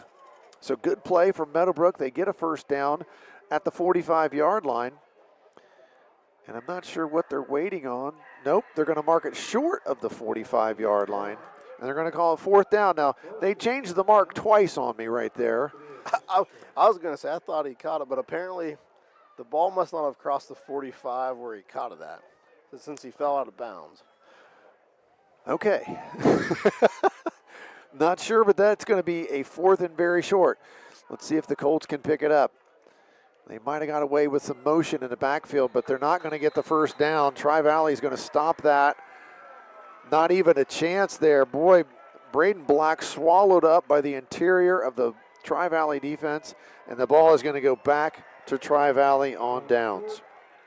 Yeah, they stuffed the middle, and Meadowbrook never had a chance on that play. They didn't get any push, and I think Tri-Valley here will just start running out the rest of the clock with a 20-point lead. They are going to keep the ball on the ground right here, I would believe. It's 41-21, 6:44 to play in the football game. So, yeah, and you might even start seeing some other guys get some playing time here. It's week 1. You'll get some fresh legs in there to keep your guys solid. So we'll see what they bring out here on this series. Cam always does that. If he builds a lead, he's going to let some of his other folks get in the football game. Looks like he does have his starters out there. So maybe this is well, he's still got the starting quarterback and a starting running back out there. So they might just be seeing if they can get a couple first downs before they bring some guys. Going to hand it off to Wade. Wade picking his way forward. He gets down to about the 41-yard line. Look at this side judge coming over. He's going to mark it at the 41. So a pickup of about 3 yards there. We'll bring up a 2nd and 7, but more importantly, the clock moves on here for the Scotties. 6 minutes, 20 seconds to play in the football game, and they have a comfortable 20-point advantage. Not quite so comfortable that you would think. Would you look at the score, as it was 21 all in the 3rd quarter. Tri-Valley, not in a big hurry to get to the line of scrimmage and run a play. Spiker drops it. Now he's going to flip it back to Wade. Wade drops it, and he wisely just goes back and falls on it way back past midfield. And that play just looked ugly from the start. Not a very good snap. Spiker didn't handle it very well. Then he finally flips it back there to Wade, and I'm not sure. And that was about a 18-yard loss there. So that just drops him just below 100 yards on the night. So he'll want to, well, he's not in the backfield there, so we'll see. This time Spiker looks around, and he sees nobody in the backfield with him. Wade is actually moved over into the slot, lined up as a receiver this time. I really can't believe they're going to throw it here, but they just might. Spiker, straight back, and he throws it down the middle of the field, and it's broken up. Excellent defensive play. Brady Arnold comes up and knocks that away from the receiver. That's going to be a catch. He's looking to connect there with Michael Maxwell. It's a big target, a 6'7", 205 senior. So that brings out the punting unit. So, yeah, I thought they might just run that and just try to take about another 35, 40 seconds take some off more the time clock. off. I mean, if you know you're going to punt it, why not just do that and try to get out here a little bit earlier? But all right, LaMonica in punt formation. Snap back, kick. Decent kick on a line, bounces and gets away from the returner. And he wisely just lets it go. Tri-Valley going to down it all the way at the 12-yard line. So Meadowbrook going to take over with 4:56 to play, and it's 41-21. Yeah, I was going to say, it's been a pretty much, like you said, a game of runs. I mean, what you see in a week one where there's some good moments, there's some balls. It's in that third quarter when Meadowbrook's making the run, boy, the fans got into it, and the life just got sucked out of this sideline that we're sitting on over here. I mean, the Meadowbrook crowd just has completely gone silent now. Yep. And all because they kicked the ball out of bounds. So, kick the ball out of bounds, some turnovers, and those things will do that to you. But, hey, there's definitely some things positives Meadowbrook can take from this game. Oh, definitely. Hey, when you're giving the defending big school champ a game for 3.5 quarters, that has to give you some confidence going forward. 41-21, Meadowbrook with possession of the football, under 5 minutes to go. Ray straight back. He's going to try to throw it. He jumps and throws it and just throws it out of bounds. If he doesn't, he's going to get sacked. So I believe Ray is going to feel the effects of his first start at quarterback tomorrow morning. Well, he's made 36 pass attempts so far, and I assume that he'll make a few more before this game ends. And if he hasn't thrown it, he's been running it. So he has 13 carries for 52 yards, so he's had the ball in his hands for 49 plays. That's a lot of plays to ask for a first-time quarterback on week one. But he's been a busy young man this evening, and he's still busy. He looks to his right. He throws it in the flat, and it's caught. Cedar and dropped it. And are they going to say he fumbled it? They are. I think they're going to say he fumbled that. Now we're going to have a discussion about if it was caught, and it was. They're going to say that's a catch and a fumble by Cedar. And the Tri-Valley or the Meadowbrook staff is incredulous. I don't think he had possession. We've got of a that. 4-person conversation going on right now. And I don't think anybody looks like they're changing their mind. Somebody's going to step in and say, all right, do we want to call that incomplete? No, they've already pointed Tri-Valley's way, and Tri-Valley is coming out on offense. Oh, nope. This guy says it was juggled. The back judge, the one that came from, 30 yards away. Yeah. I just live. Brett can tell us. Brett's looking at the replay. He says incomplete. And again, our instant replay is brought to you by High Street Seneca, a new sponsor, and we certainly appreciate them because Brett loves playing with the technology. He loves the instant replay and looking at all that stuff. So our engineer, Brett, he has been the man with the plan tonight. And if it was incomplete, where are we going back to? Because they've got to move the chains back. Okay, here we go. I was going to say, do they know? It should just be the line of scrimmage. I mean, the first pass was also incomplete there, so it should be 3rd and 10. Yeah, it should be 3rd and 10. Even the officials need some time to find their legs here early this season. Yeah, they got to build up to it.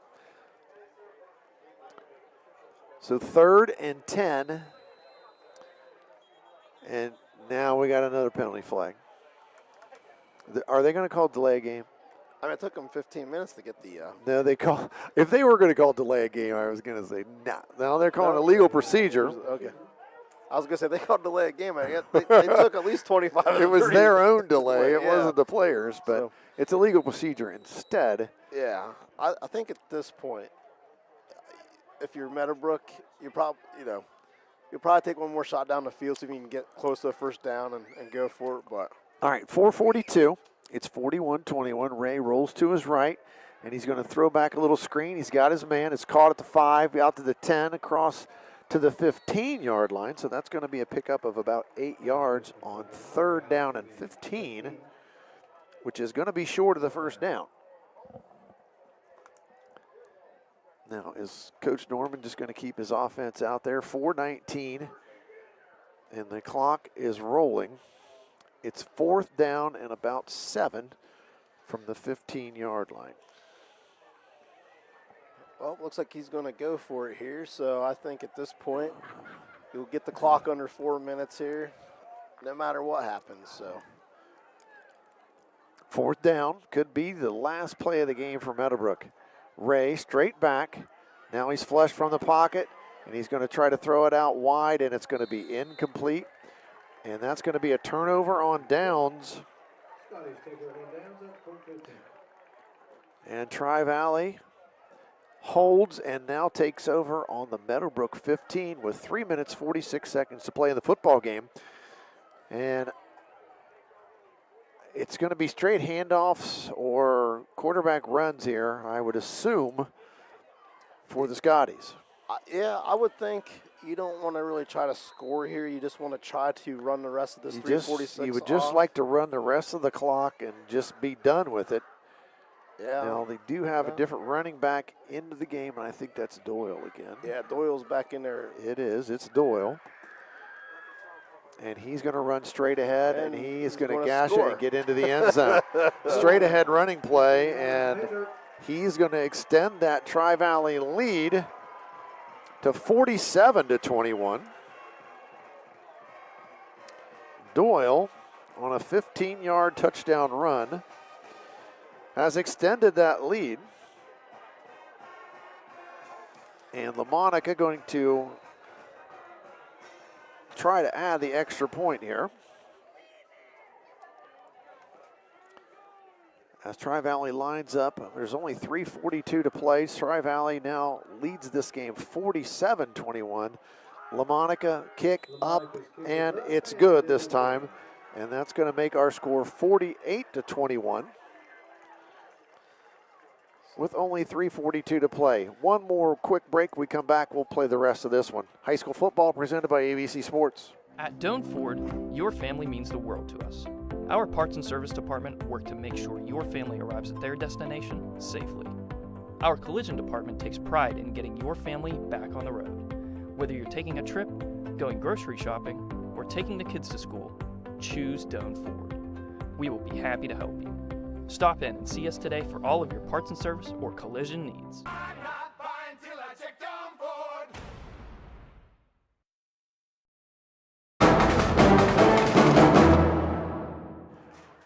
Fourth quarter action here at Meadowbrook. Tri-Valley has just scored, and they have taken a 48-21 lead. Again, our sponsors, Cedar Ridge Behavioral Health, Patrons Buckeye Mutual Insurance, Dutro Ford, Allwell Behavioral Health Services, Abel's Electric, Bruner Land Company, Meadowbrook Tire, RC Rogers, Doan Ford Village Hardware, Action Total Staffing, Bicon Services, West 40 Auto Sales, Shriver's Pharmacy, Marlene's Restaurant, TK Auto Service, and right now it is a kickoff Brought to you by Valentine Insurance. It spins down and is caught on the 28-yard line, and only about a 2 or 3 yard return.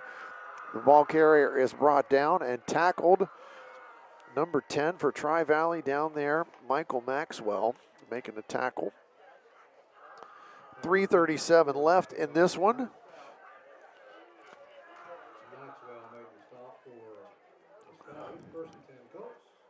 First and 10 now for the Meadowbrook Colts. More sponsors again: Southeastern Ohio Credit Union, Surgeon Construction, High Street Seneca, and Plus One Pizza, our player of the game sponsor. And to answer your question, they're going to keep throwing the football. And that one's incomplete, bringing up a second down. Well, if we're looking for a Meadowbrook player of the game, you're hard-pressed to find anybody that did more tonight than Michael Ray. Yeah. I mean, he had the 31-yard touchdown. Michael Ray is going to be the man. He's going to be our Plus One Pizza player of the game. And he had over 230 total yards, not counting whatever comes on this drive here. Right, and Ray rolls to his left, and he stops, throws back across the middle and behind his receiver, but we've got a penalty flag that's going to stop the clock. With 3:21 to play in this one. And the game has been decided for about about this last quarter. Yeah, I always sat there, and I know they had the running clock after, 35 points in high school football.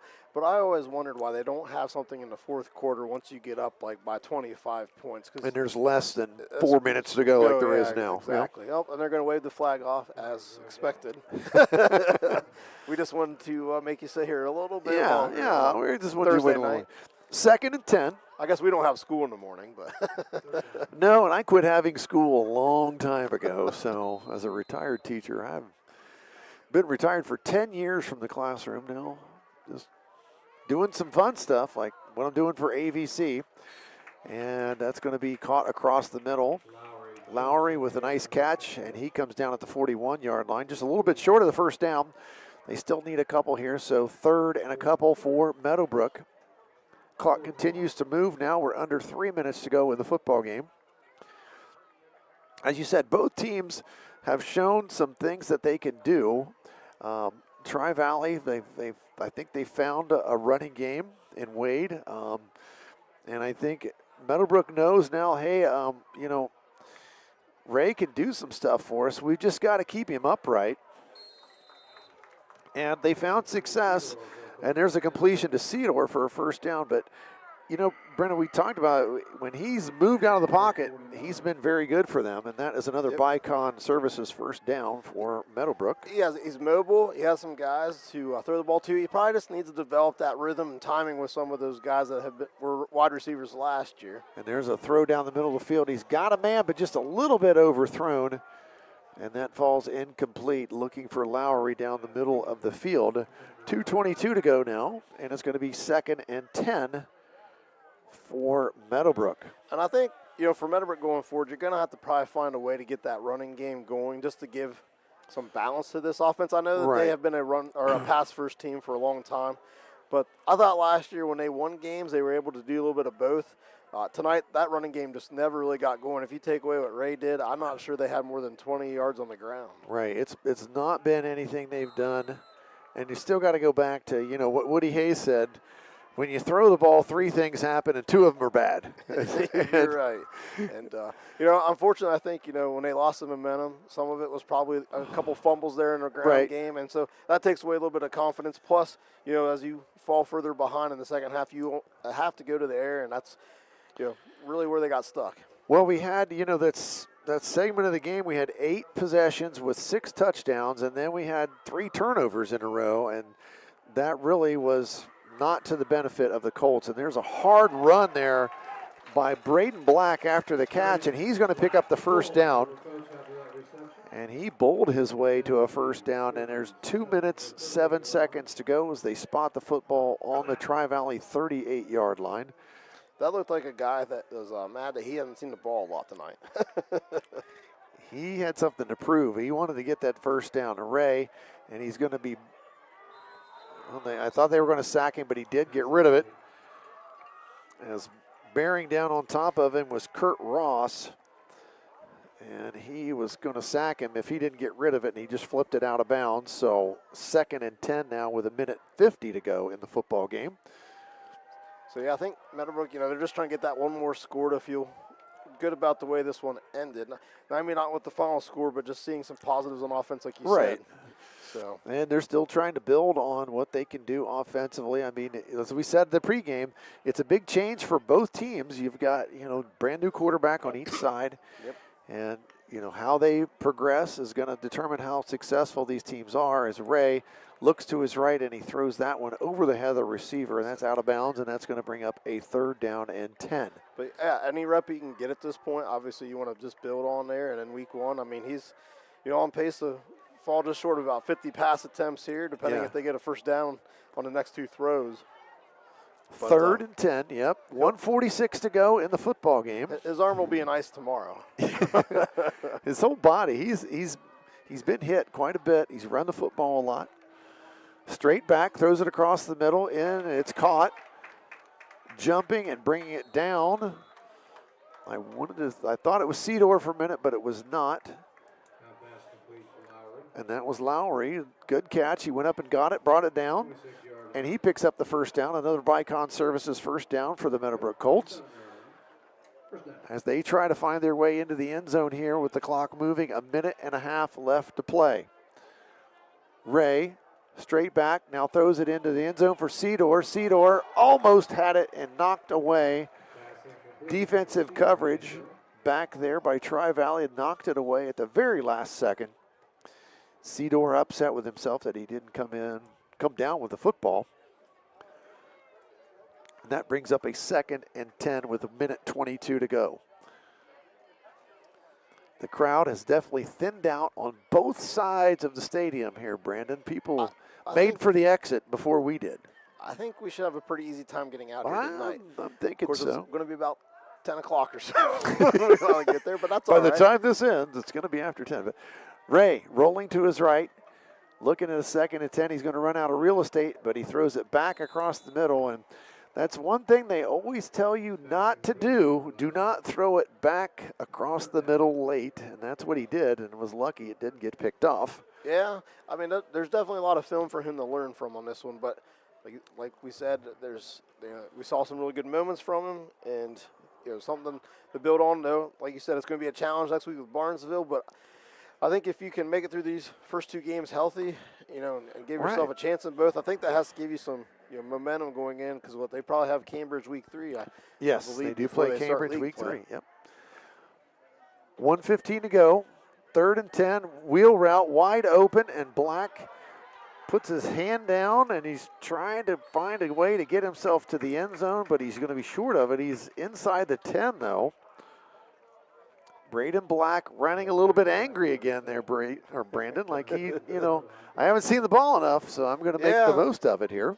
Yep, I was going to say, but I mean, he's a guy they'll definitely build around here. I mean, like I said, he had a lot of carries last year. Not sure exactly, why he wasn't used a lot tonight, but that's, one of those guys, if he can develop a rapport with, they should definitely be positive going forward. 1st and goal for Meadowbrook. Black again with the carry, and he stood up in the hole, manages to fall forward for the gain of maybe a couple, and that's going to be a timeout. Meadowbrook with 38.5 seconds left to play. I also think there should be a rule that you're not allowed to call a timeout with less than a minute in more than a 20-point game.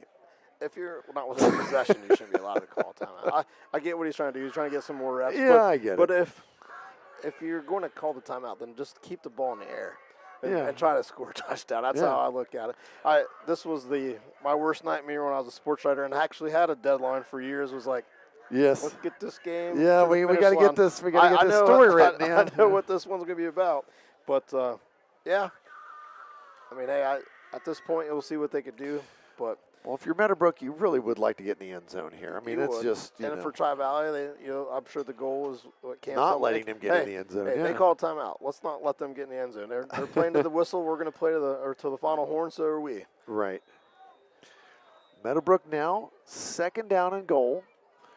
Ball is marked at the 7-yard line. Only 38 seconds to play, but each team has 2 timeouts left if you want to call them all. We'll be here till 10:15 at that rate. Snap back. Ray's going to hand it off. Lowry's got it, trying to find the edge on the right side. He cuts it upfield, and he is brought down short of the goal line, right at the 1. And that's going to bring up a 3rd and goal as the clock runs with 23 seconds left. Well, they're not going to call timeout here, so I guess. Or they marked him at the 2. I thought he was down to the 1, but it's at the 2. They're going to hurry and run a play. 15 seconds. Handoff, Black, and he gets into the end zone. It's a touchdown, a 2-yard touchdown run from Braden Black. And that's going to make our score 48-27.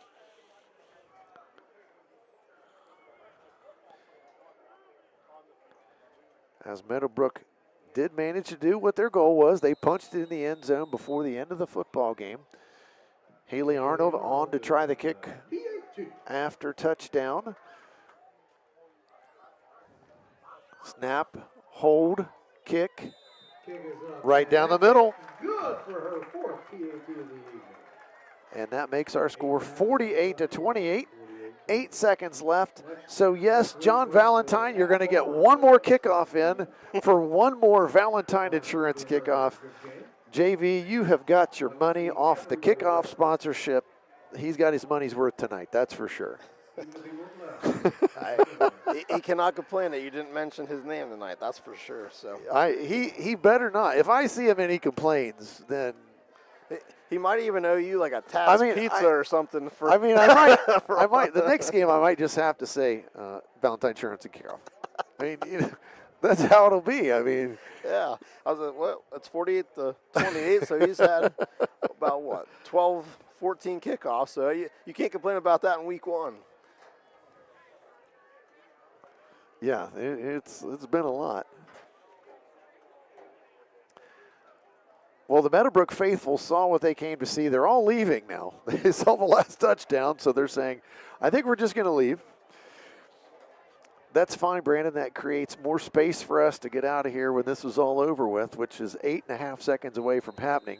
48-28. Tri-Valley leads it. I was going to say, don't onside kick there. Are you kidding me? All right. Meadowbrook kicks it, line drive. And it's picked up at the 17-yard line, right up the middle of the field. Now bounces it out to the right. Cuts back across the 40, 45. Brought down at the 46-yard line, and that's going to do it from Meadowbrook. Tri-Valley 48, Meadowbrook 28 is our final. We'll be back to wrap everything up here from Eugene Capers Field in just a minute. This has been high school football presented by AVC Sports. It's that time of year again. Football season is upon us. Hey, Mark Kelly here with Bycon Services, wishing all our local teams a great and successful year. As your premier commercial building contractor, Bycon Services is ready to tackle everything from small facility renovations to large industrial expansions. We're here to handle all your commercial and industrial needs under one roof. So while you're out there scoring the winning touchdown, let us work on making your next commercial project a success. Bycon Services, building the future one project at a time. Meadowbrook Tire and Muffler in Byesville, Ohio delivers fast, reliable auto service tailored to you. From expert muffler repairs and exhaust work to front-end alignment, brakes, oil changes, struts, suspension, tire repair, and new and used tire sales. Your car is in great hands. Since 1987, our accredited shop has built a sterling A-plus Better Business Bureau reputation and earned a 4.3 rating for quality, integrity, and friendly service. Stop by 350 Main Street or call 740-685-6405 today. Fall means cooler temperatures and the changing of the seasons. The Rogers Company is ready with all heating services. They install furnaces, geothermal, ductless systems for both residential and commercial. They provide repairs and maintenance to all makes and models. On the commercial side, they're the area's refrigeration company. Put the Rogers Company team to work for you. Call 740-685-8677. The Rogers Company says, go Colts. I'm Ted from TK Auto Service at 2303 Glen Highway. And I'm Julie. We've been in business for 26 years, proudly serving this community with reliable and trustworthy auto services. Our customers are like family, and we are committed to keeping your vehicle running smoothly. Whether it's a quick oil change or a major repair, we're here for you. We appreciate your trust and support. Be sure to like us on Facebook and follow us on Instagram to stay updated and connected. Thanks for choosing TK Auto Services. We're here because of you. High school football from AVC Sports and WYLE Cambridge, 107.9 Cambridge, 98.5 Zanesville, NASH ICON. Post-game here at Eugene Capers Field at Meadowbrook High School. Tri-Valley with a 48-28 victory in this one. And, boy, this was in doubt into the second half. Tri-Valley sprinted out to a 21-0 lead at the half. Right before the half. They scored with 46 seconds left, but Meadowbrook on a little trickeration. They ran a little throwback pass to the quarterback, and a 31-yard reception turns into a touchdown for the quarterback, Michael Ray, and it was 21-7 after Haley Arnold's PAT, and they carried that momentum back out onto the field in the second half. They scored again. A 10-yard pass from Ray to Arnold made it 21-14, and then a 25-yard pass from Ray to McManaway tied the ball game up with 3:02 left in the third quarter. But with 2:08 to play, and this was 2 plays into Tri-Valley's possession, a 63-yard pass from Spiker to Gargaz, and that just put Tri-Valley back on top and really kicked the momentum back over to the Tri-Valley side. They didn't follow that up with a 15-yard touchdown run by Wade after a turnover to increase that lead to 34-21. Then a 20-yard pass from Spiker to LaMonica on a 4th down play, and that took the lead to 41-21, and that was basically all she wrote. Another 15-yard touchdown run by Doyle added to the Tri-Valley scoring, and then a late touchdown at the end. There was the difference as Meadowbrook scored one more time to make it 48-28, our final. Brandon, any Tri-Valley stats or Meadowbrook stats you want to highlight for us there before we wrap this one up? Yeah, we'll highlight Stone Spiker finished 13-20 for 155 yards for the Scotties under center, and Luca Gargas had those 2 catches for 95 yards. And then Levi Wade, this is unofficial, had him 21 carries for 98 yards and 4 touchdowns. Maybe the stat guys at Tri-Valley gave him 100. He was right there at the edge. But those are they were very balanced tonight, so you got to give credit to that offense. And, that big pass play definitely sparked them after Meadowbrook had all the momentum.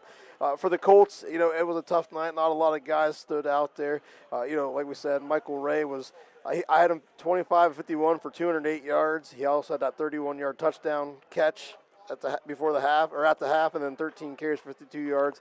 Braylon Lowry did finish with 5 catches for 60 yards to kind of also highlight that offense. But some promising things for the Colts there. Just unfortunately, that big pass play and a turnover was all Tri-Valley needed to pull away. Yep, and they end up winning this one 48-28. Our sponsors again tonight for our broadcast: R.C. Rogers Company, Meadowbrook Tire, Bruner Land Company, Abel's Electric Heating and Air Conditioning, Allwell Behavioral Health Services, Dutro Ford, Lincoln, Nissan, Patrons Buckeye Mutual Insurance, Cedar Ridge Behavioral Health Solutions, TK Auto Service, Marlene's Restaurant, Shriver's Pharmacy, West 40 Auto Sales, Bicon Services, Action Total Staffing, Village Hardware, Doane Ford. Also, our kickoffs brought to us by Valentine Insurance and Instant Replay, High Street Seneca, Surgeon Construction with our scoreboard updates. And our player of the game, +1 Pizza player of the game, our winner of that for Meadowbrook, Michael Ray. He was our +1 Pizza player of the game. We certainly appreciate +1 jumping on as our player of the game sponsor. Tomorrow night, high school football in full swing. Week 1 continues. Fort Fry is at Barnesville. That's on WBNV 93.5 and YRP-TV. Indian Creek's at Cambridge. That's on WILE 97.7. John Glenn at Maysville. I'll be in Southtown. And that game is on NASH ICON and also YRP-TV. Buckeye Trail takes on Caldwell in the opener at the new Caldwell Stadium. That's on KC105 and YRP-TV. I'm Dave Hilliard, and for Brandon Hannahs, we certainly appreciate everyone watching and listening. High school football as it was presented to you tonight by AVC Sports.